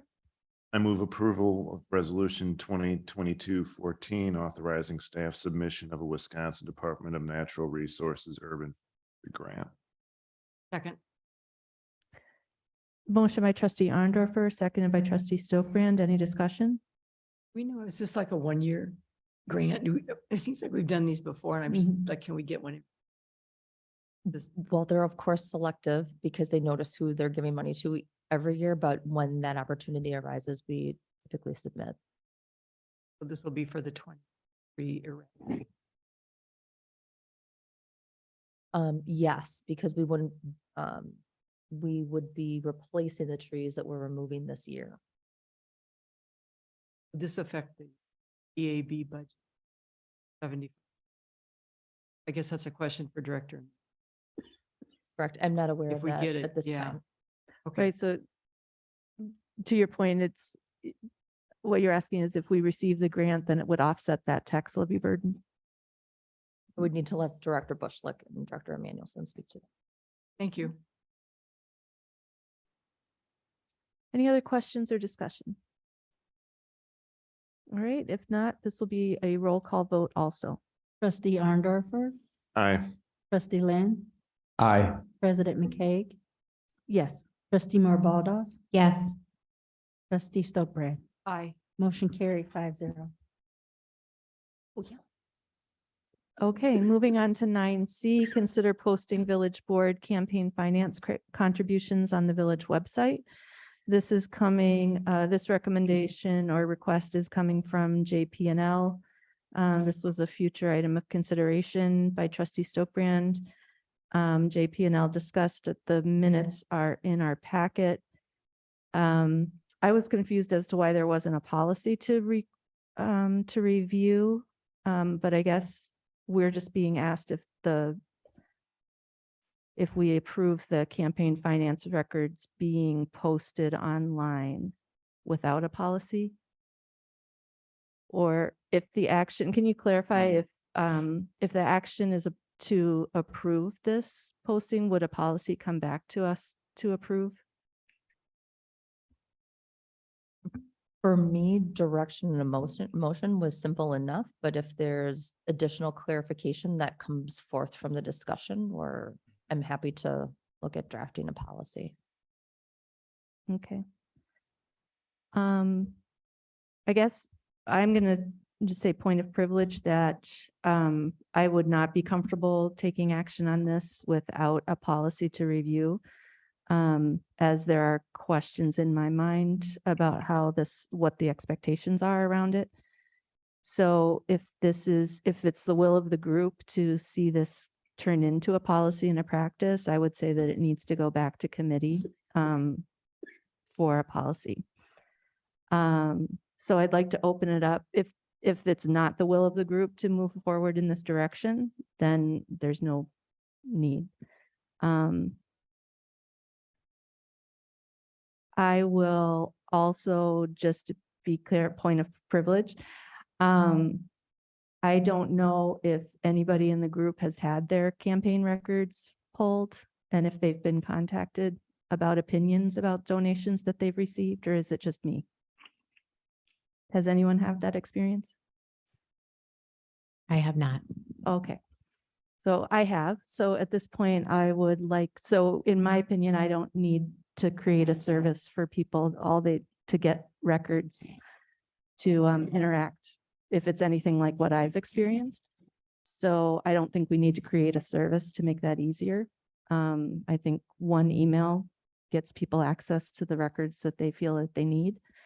So in my opinion, that is adequate. So I just wanted to be clear. If I was the only one with that experience, I just wanted to put that out there first. But at this time, I would open it up for discussion. That's a good judgment and good insight that we didn't have at the JP&L meeting. I think at the time, our discussion was basically if we're handing them in and they can be scanned and stored somewhere easily, that's fine. You know, we didn't want to add any additional burden to anyone involved in this entire process. I guess the other thing I didn't personally realize was that it was that easy to get the records. very easy. So that would kind of change my general thought. Yes, I see. So I do see that I recognize that there's a hand of a member of the public who would like to be heard. I'd like to hear from the trustees first. So I'll reiterate some of the things I said at the committee meeting. This is a basic level of transportation for municipal government. It's something that we can do for residents to make the system, to provide better government, some accountability and some oversight. I don't understand, what difference does it make if we have a policy versus we just have an operational procedure? Makes a big difference because they're continuing. So once you have a campaign account, you have to submit continuing reports every 6 months, which means that every 6 months, the clerk has to see whether everybody has submitted theirs. They also have to keep track of if a campaign account has closed. So it's actually ongoing. So I don't know if the expectation is that you just want campaign like when you're on the ballot to be submitted. I think there are a lot of points of consideration. And for a point of transparency, in the past year, Kathy Stokebrand, trustee Stokebrand, you're 2 of the requests that we've had. So that's not really of the public, it's of the village board.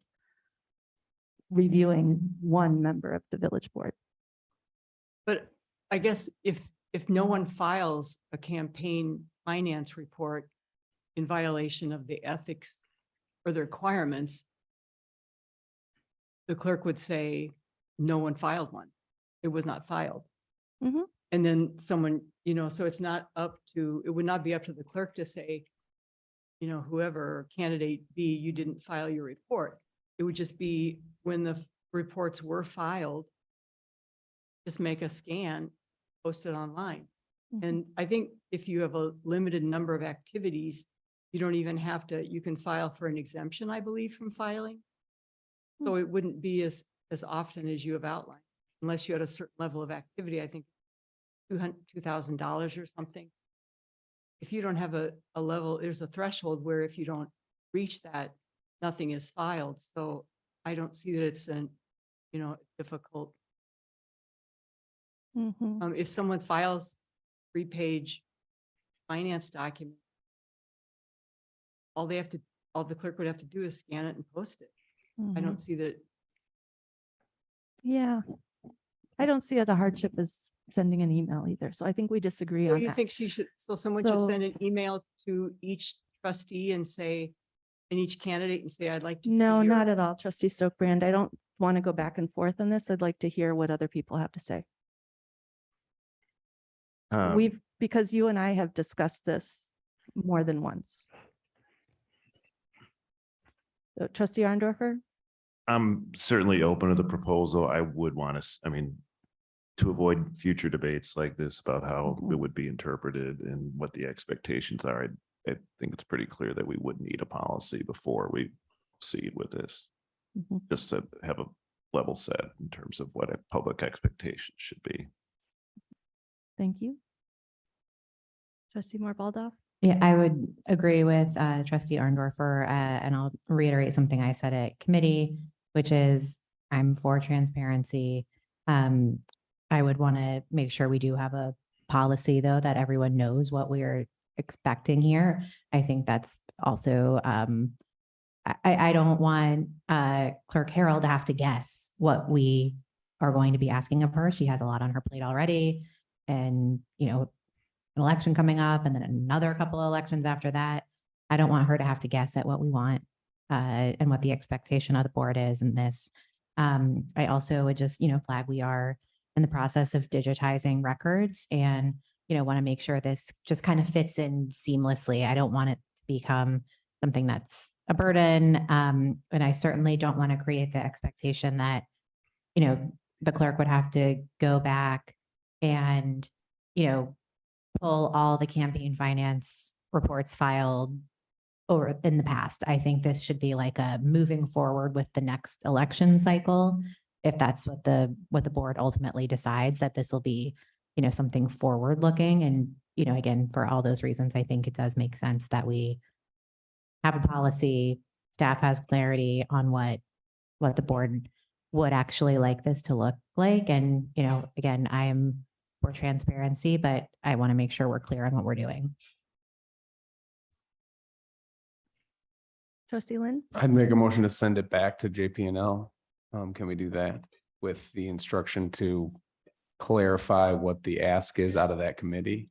And write an actual proposal to send back to the board? Is that reasonable? Or should it be moved for staff to draft a policy? Well, I guess I don't want them guessing either. So We're happy to proceed with drafting of a policy. I just want to recognize that we're at October 3rd, October 17th is our next meeting. That agenda hasn't been finalized, but Hoya's time is also going to be pretty active with the election like it is now. So I'm happy to assist and do what I can, but in respect of what's happening, where her time is going to be allocated, she should be included in that discussion. And so I'm just wondering if we could wait until after that November election to allow that time. If I Absolutely. can whip it all together for you and you say, oh, that looks great, I'd be happy to bring it and represent that for you. But I just wanted to be cognizant of that because she was out last week, unfortunately with illness. I'm detained this week on jury duty. So as things keep popping up that we haven't necessarily planned for, but I'm happy to help and do that and work with JPNL to assist you with that and then get your input and buy-in. That was more of a And it- scheduling thing than it was any, just wanted to. make Yeah, people it aware. does That seem makes like there's sense. time because Yep. this wouldn't go into effect until Okay. next year or at a later date. That timing makes sense to me. Okay. I just wanted to let you know that if you don't see it in the next two agendas that since we've started working on it, I just actually want to, I like finishing. So it's going to be outstanding. So you'll see it shortly thereafter when it can be scheduled. If that's the direction. Great. Yeah, so does that need a motion or is just direction that this is gonna, that we're not gonna vote on this motion today, that we're gonna instead send this back to JPNL at a future date to be determined? To be By clear, staff. I would just request a motion with whatever action you take. Did someone make one already? Trustee No Lynn, you motion. did. I was asking if that would be Oh, appropriate okay. language for a motion. Okay, got it. So, is there any further discussion before I throw? Well, I know that there is one member Yeah, of the I- public too. Oh, yeah. Okay. There can be a motion on the floor to take public comment, Okay. so it doesn't matter. Do you We want to can- wait? We can wait. Yeah, I Okay. don't know exactly. All right, members of the public who would like to be heard, Mr. Javidian. Can you hear me? I sure can. First of all, thank you for letting me speak. I wanted to let you know that we cannot tell which of you is speaking from watching on the Zoom. It doesn't identify the speaker, at least in my version of the Zoom. So so I don't know who has said what, but I'd like to say this. Trustee Stokebrand, not too long ago, proposed an ethics committee, and everybody was for ethics, but he didn't have time. And so that got sent away. And now we have something about transparency, and everybody's for transparency, but you don't have time right now, and it's not clear. I don't find it likely that incumbents will want to have a policy regarding their ethics or their finances.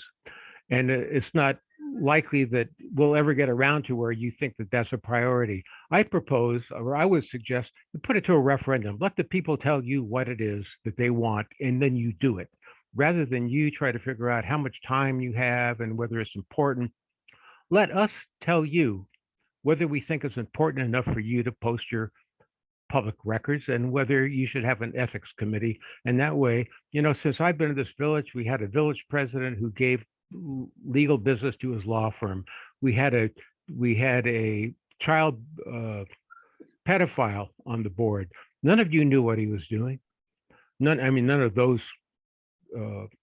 trustees at the time knew, but you don't know what each other is doing. And to blindly think that you can all be trusted, it's just not our history here. So I'd ask you to leave it to the public to direct you on whether you should have an ethics committee and whether it should be a priority. Thank you. Thank you. Any other members of the public who would like to be heard on this matter?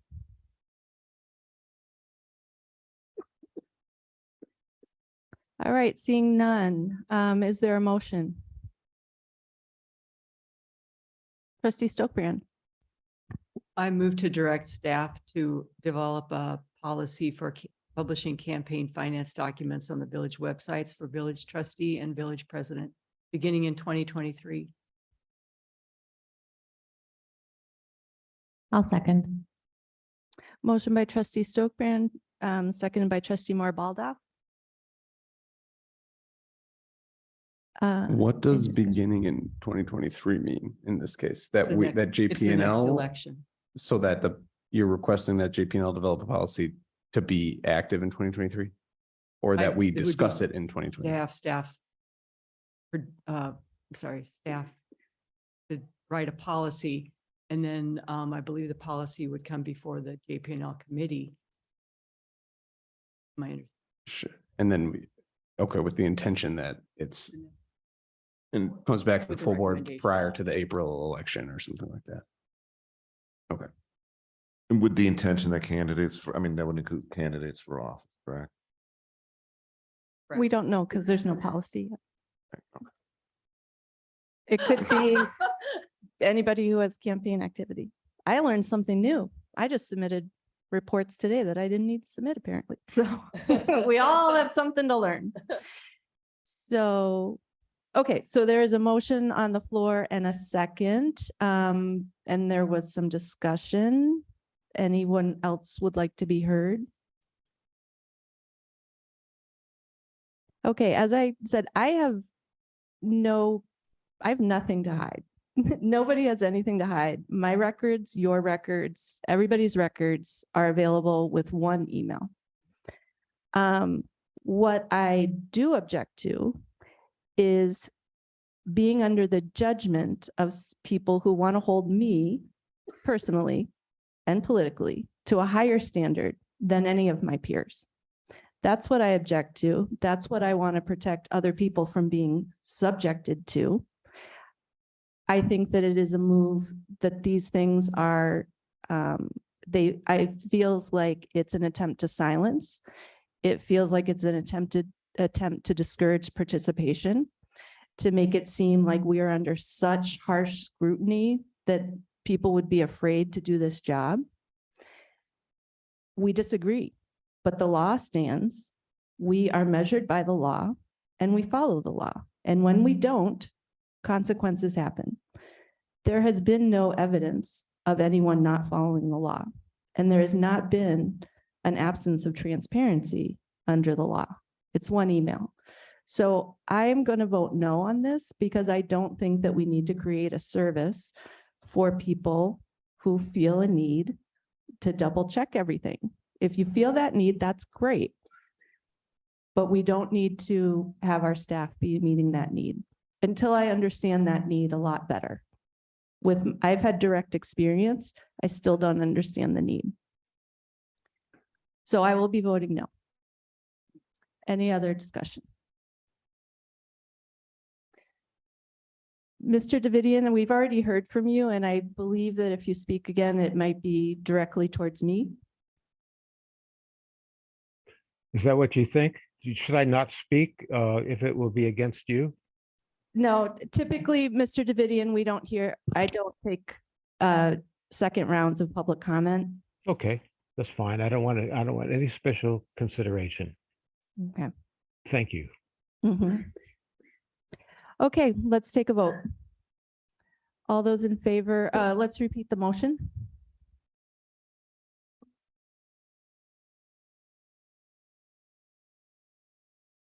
I move to direct staff to develop a policy to publish campaign finance information for village trustee and village president campaigns on the website beginning in 2023. Oh, I thought it was to go back to JP&L first. For JP&L to approve the policy to send back to the board. No, my motion was to direct staff to come up with a policy. And send it straight back to the board, not to go through JPL first. My intention, unless I get alternative direction tonight, was to take that back to the policy to JP&L, because there are likely going to be points where we'll provide some suggestions or recommendations, and then they'll need to give direction in terms of how it's finally crafted. And then once JP&L has reviewed that policy and provided a recommendation, then we would bring that recommendation back to the board, if that's acceptable to the group.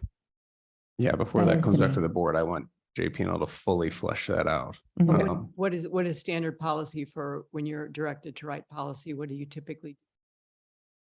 Well, this matter started at JP&L. The recommendation came out from there. And so we would work with that group. Is that what you typically do? Or do you direct it straight to the? When you It draft? typically goes to committee. Nobody's trying to, I just asked a question. sure. So my experience is, and again, we're meeting more with committees now, but pre-COVID. Yeah, it went to Generally, we Cal. tried to keep things moving in committees and then have that committee make a recommendation and go to the board. There are sometimes that the board would direct something back to committee because it wouldn't maybe necessarily be flushed out. So maybe it would get to the board and there'd be an additional discussion.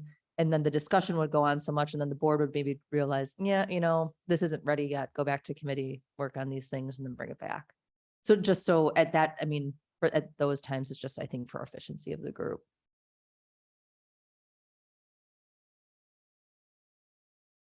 Yeah, I would not support it going straight back to the board. I think there's just too many variables. I think JPNL needs to flesh it out. That's, And I promise to make myself available since I have a lot of opinions. I Yeah. was not able to make the committee meeting.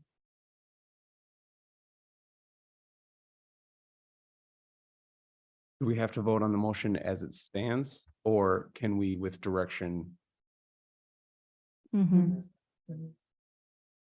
You'd have to make Was- an amendment. Do you? Well,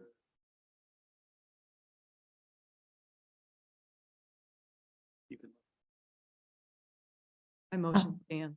Yeah, and I think the motion just was ask staff to direct a policy. It didn't prescribe that it had to come straight to the board versus going through the committee process as usual, right?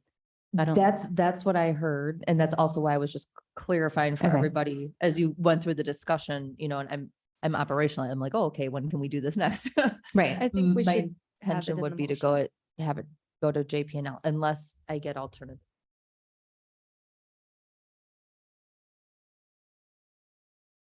Okay, so a vote yes would mean staff would draft a policy and take it to JPNL.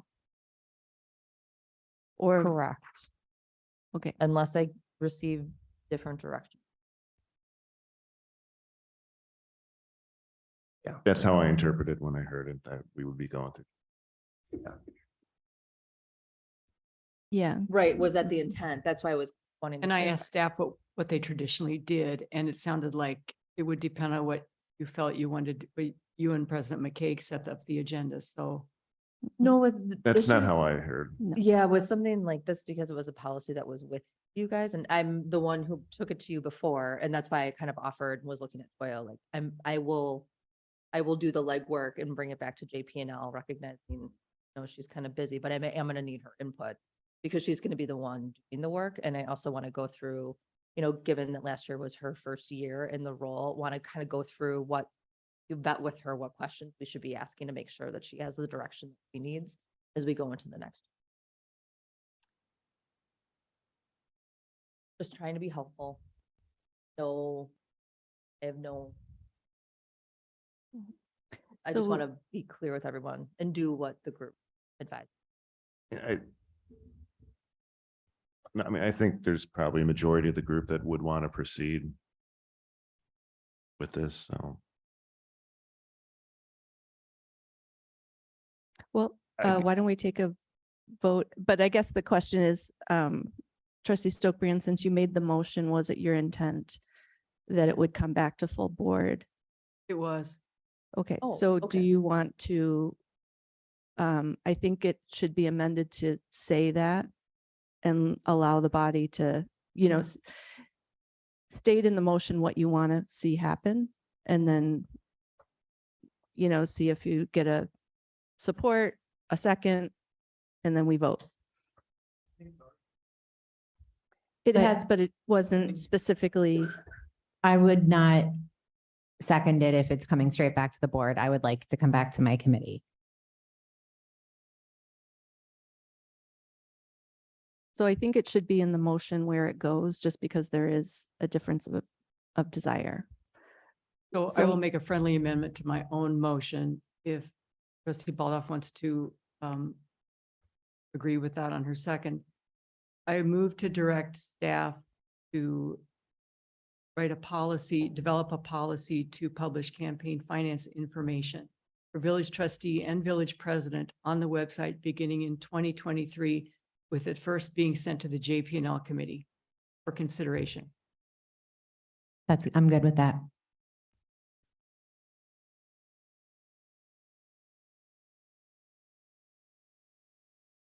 Is there anyone that objects to that amendment? No. Okay, we've got general consent.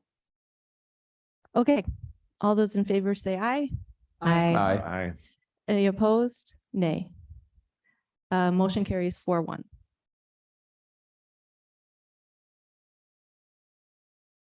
All right, moving on to new business 9C. 9D, consider creation of a group organization transparency policy. This came to us from JP&L, and the recommendation is to not move forward with this. And so you are looking for us to affirm that.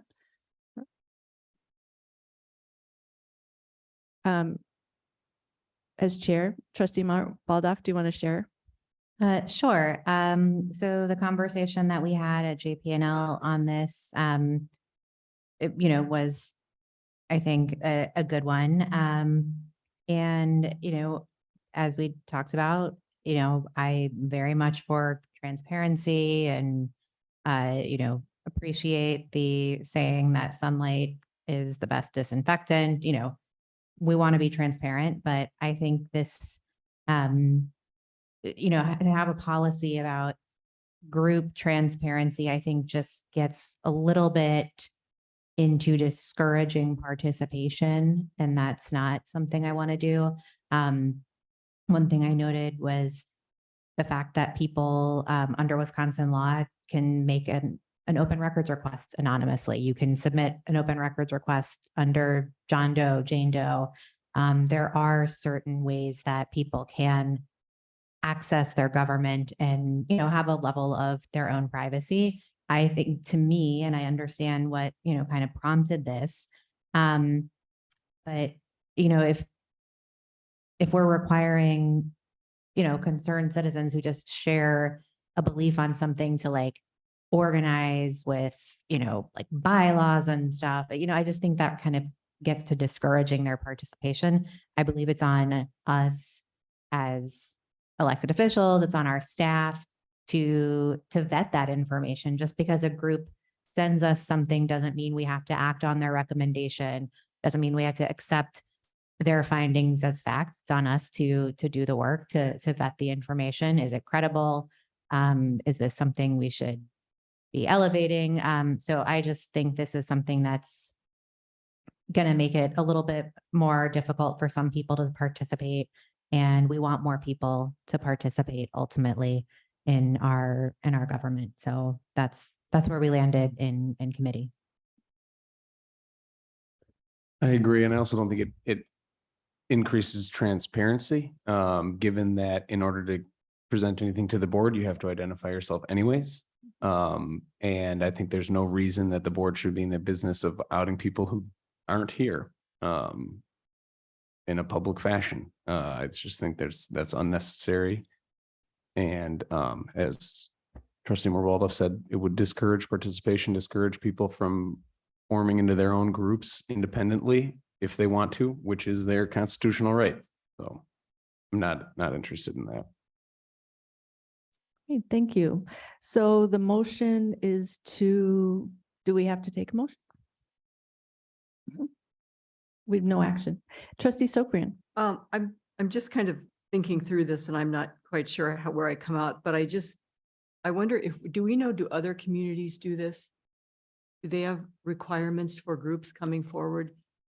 If they seek action or consideration, or they want money, what do other communities do? Do they say we need 3 names and 3 addresses? What I would like to know, I would like contact. Do we know? I could not locate any other policies that spoke to this.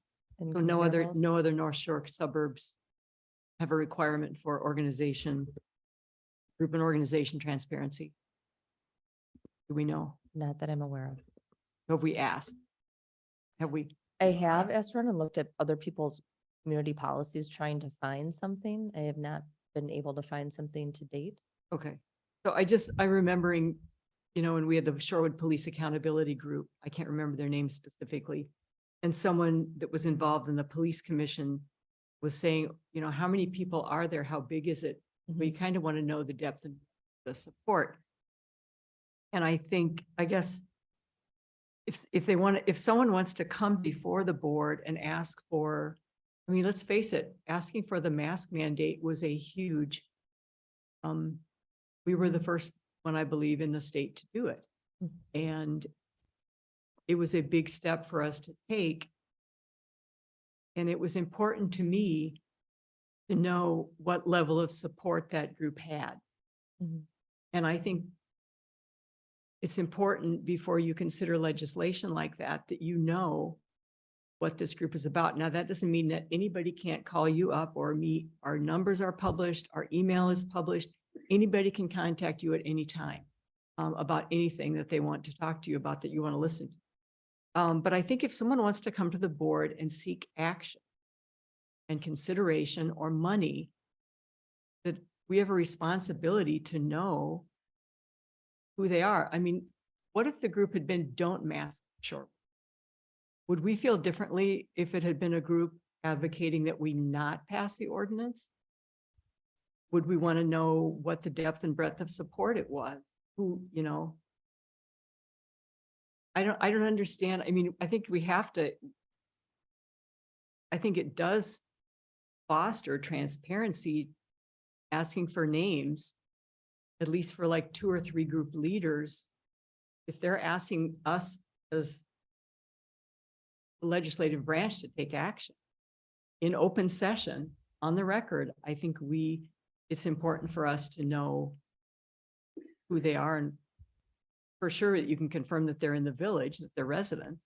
Like I said, anybody can call us anytime, but if someone is seeking action, consideration, or money, I think it's a fair question to say, who are you? Doesn't that answer your question itself? Can't we just ask? We don't need to have a policy that forces people to come in that level prepared before they even show up. We can just ask them.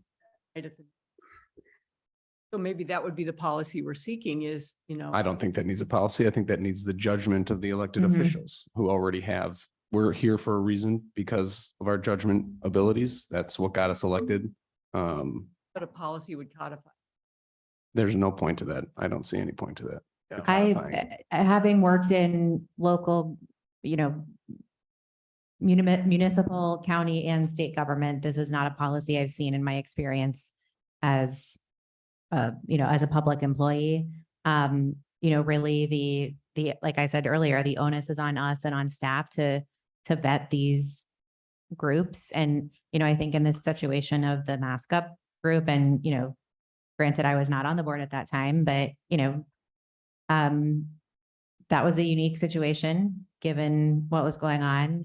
But my understanding, and I could be wrong, but that the board did not make that decision solely based on that group. The decision in my understanding, was driven by public health guidance and, what people were seeing at the time. I think knowing that there was a lot of support for it helped make a decision that was a politically tough decision easier. But I think the science and the public health around it, really drove that decision. Was my assessment observing. And I greatly appreciated that Shorewood was a leader and others, pretty quickly followed suit. I just think that, we don't want to discourage people by having a policy that just seems too high of a bar to meet. And, especially, if somebody's asking us for money, of course they have to provide details. I would never be comfortable, nor do I think any of our staff would be comfortable, sending a check to, a random group with a PO box, right? I think that we have to trust our judgment, like Trustee Lynn said. What would be an example of us giving money to a group that asked that? I can't think of that situation, but I will probably based on another future agenda item of consideration, I am working on a donation policy. So one thing that just recently happened with the Friends of the Nature Preserve is I actually asked for their bylaws, their list of officers, and incorporations so that we had names and contact information for them and the documentation that they were a formed group. So later, when that policy gets to community and business relations, they'll review those aspects and bring it back. I don't know when we would be asked for money. We've had one application process for CDA funds with the emergency assistance grant during COVID, but that also required documentation and verification for on those applications. guess I kind of see it as a way to help. Because it's like you said, I mean, you're doing this already for, you know, other groups. And so when someone comes to you in an seeking advocacy or advocating for something, Mhm. it would make it very clear what staff should do with that. You should have a policy. Oh, I'm sorry, Attorney Bear. Thank you. I wasn't in the subcommittee meeting where this germinated, if you will, but seeing this now and reading the materials, I think generally the idea here is, and correct me if I'm wrong, is once in a while, we'll have a group, quote unquote, come to a municipal body and say, you know, I'm either Mask Up Shorewood or I'm neighborhood association with X, Y, and Z. And on behalf of my constituents, we want you to do X. And a reasonable and fair question is, who the heck is this group? Who do you purport to represent and how many people are members? And when you say you have a constituency, how do we know it's not one guy and his dog, right? So that's a reasonable question to ask. But in terms of, you know, obviously it's different if they're asking for money, but if somebody's going to come and want to speak at an open meeting during public comment and say, yes, I'm neighborhood association X or Mask Up Shorewood or No Mask Shorewood or somewhere in between, and we believe you should initiate a policy. I don't, you know, my opinion is you can't tell them, well, you know, sit down and not take public comment from them just because they won't disclose all of their member list in the meeting. So I'm not entirely certain how this would be enforceable or whether it would be enforceable. But and again, this is, you know, I'm trying to read a little bit of what the committee is suggesting, but it's a reasonable question. You know, if somebody is going to come before a municipal body and say, we want you to take this policy, make this policy decision, pass this motion, do X, Y, and Z, as individual trustees, as has been pointed out, you can turn to that person and say, well, we appreciate the perspective, but when you say you're representing Mask Up Shorewood, what does that mean? Who's, you know, who's involved in that? Or I represent a neighborhood association.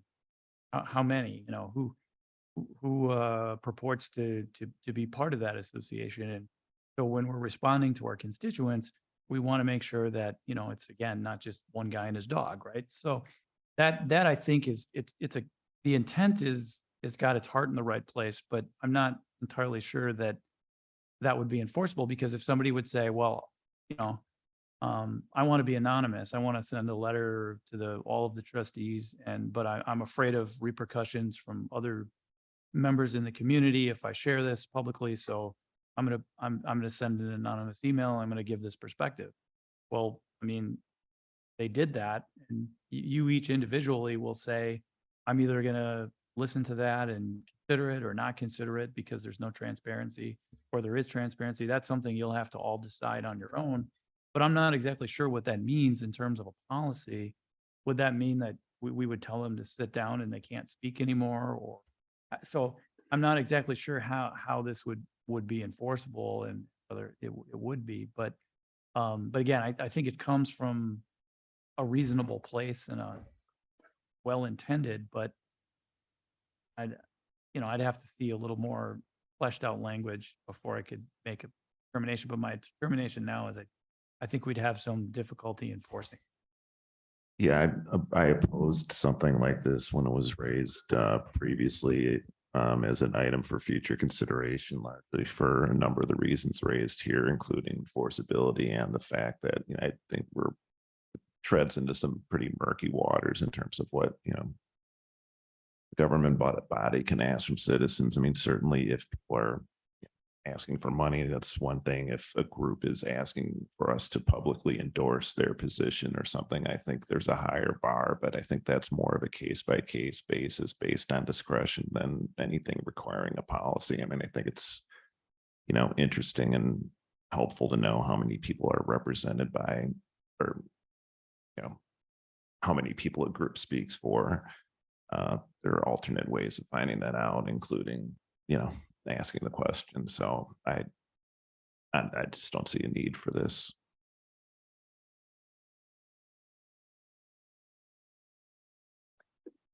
Okay, so couple of, we can have a motion if somebody wants to see this going forward.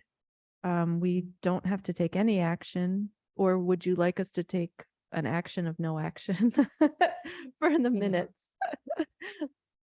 There's no motion. Move on to the. Mhm. I guess, is there a motion at this time? Of any kind?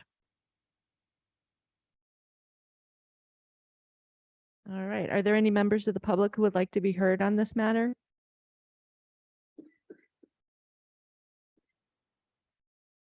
All right, I'm not seeing any hands, so we will move on. Due to lack of motion. Reports of village officials, 10A, village president, update on ICC meeting, September 22, 2022. I did not attend this meeting. It was about the land nav tax reporting software. Is that? Yes, that's correct. The summary from that meeting was that there was discussion as to the vendor and follow up with the vendor and how municipalities should proceed. I did not see a lot of conclusion coming from that, but I believe that our finance director, Mark Emanuelson, was on the phone today with Lynn Nav to assess, our situation with use of it for this purposes of this year. So. Could someone just explain the relevance of it? Sure. Oh, yes, happy to. So Land Nav is being. And what? Land Nav, NAV, is the software proposed to take over for GCS, which is pretty much our software for receiving taxes with the county. So we all have to operate on it. And Land Nav has not been sufficiently responsive to communities and troubleshooting the implementation of that software. So of course, when we see all of our friends at the end of, or a lot of our friends at the end of the year and through the payment of their taxes, we need to be assured that that software works and processes correctly. So they are still working through those aspects. And there were some communities in Milwaukee County who voiced strong feelings and wanted to be heard, and they were. It's my understanding that they were. I'll look forward to hearing a report back from Director Emanuelson on his conversation and follow up. Is there a financial impact in the near future or next year or? Well, no, but it's a customer service impact. If you came into a municipality and you couldn't get your taxes paid because the software didn't work. That's what we're trying to avoid. People aren't, I know everyone's typically happy around holiday season, but that does not make somebody's day. So we're just, I told Mark that if he wants to proceed and can work out the kinks, great. If not, there's also fallback to use a software that has been used before. So I'll be leaning on his expertise and communications that he's already had over the last several months with Land Nav in order to provide that direction. And so basically, high level, the goal was that Land Nav would be implemented and ready to go for this tax cycle. Because it hasn't gone smoothly, we as a municipality can still use our regular software. So we're not caught. Some municipalities seem to be caught a little bit, but that's not our case. So anyway, I believe that's the only update that I have at this time.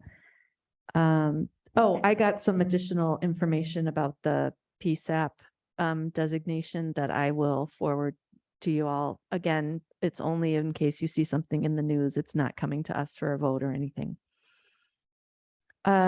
Reports of village officials, village trustees. Okay. I can also say that the Rocktoberfest event went off without a hitch. I live right over it, so I could watch the whole thing. Village manager. We did receive some complaints regarding noise for Oktoberfest, but I'm happy to share those with you at a later time. In your Friday update. Yeah, right, correct. So, but yes, from a deployment aspect, from our public, but there were some people who were not pleased with the amount of noise. There are no more outdoor street festivals planned for a long time. We will have one coming up For on soccer. November 25th. For the Packard. There is not going to be a Packer game event this year. But I'm working from memory, but day after Thanksgiving, which is the 25th, It's a the soccer. I'm soccer thinking. game will be on the Jumbotron, Couple at months. North Three and Lions one. Kensington. And then there's also another one in December for soccer as well. Those are the first two that we'll be doing during the winter months. So I'm not sure. Maybe, Those- right, I'm not, right, but I think a little bit different. I think in terms of potentially with attendance, just because of weather, but then also I think right now it's having attended one of the soccer ones before. I'm not sure how that compares to rock band. Well, then again. I should have added that or score of the game. Mhm. I'm sorry, I just have one quick question about the Rocktoberfest. I don't know, this is my first time approving any of these street permits. We included in their language that we would bill them for any like additional costs. Did we end up billing them anything or? We will be billing them. Okay, So we typically will log the hours from that event and Okay. then finance will invoice. okay, And we made them aware of some estimates. okay. Great. Future items of consideration, item 11. I feel like there was one earlier. Did you want to hold on that? You come in budget. Or were those?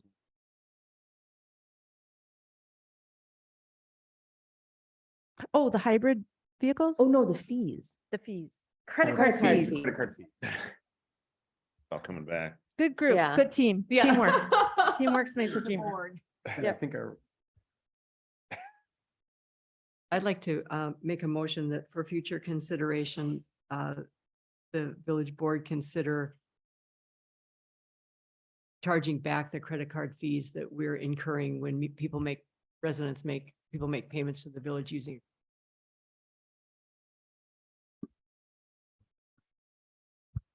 Is the motion to investigate that? Because my understanding was that Mark wanted to look at like, you know what I mean? Like what it would take. Did, but to he act- asked for direction is what. You want to hold till next meeting since it's not happening for this budget Sure, season. I'll clarify with him and, Okay. I'll I let think him that know would be you'll good follow because I up. don't remember either. okay. That was thank a you. whole 2 hours ago. I Yeah. can't remember that. Yeah. I mean, I'm interested. Mark said he didn't know how it would work. Yeah, exactly. So there was a motion, but no second. Correct. We're going to hold it. All right, other future items? Going once, going twice? All right, is there a motion to go into closed session this evening? Trustee Stokbrand. I move we go into closed session pursuant to Wisconsin statute 119.85 parentheses 1 parentheses E to discuss negotiating strategy for police union agreement. Is there a second? Second. All right, trustee Stokbrand with a motion, second trustee Arndorfer, and there'll be a roll call vote.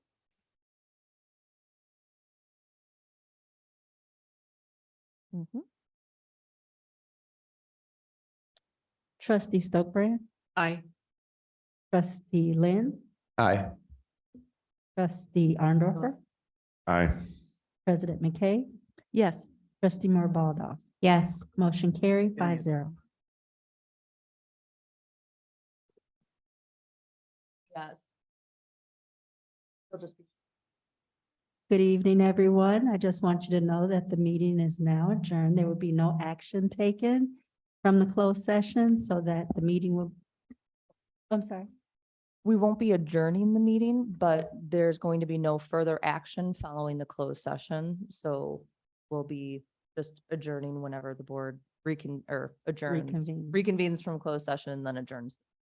So we just wanted to let people know because we're going to shut down the Zoom and didn't want to have any surprises.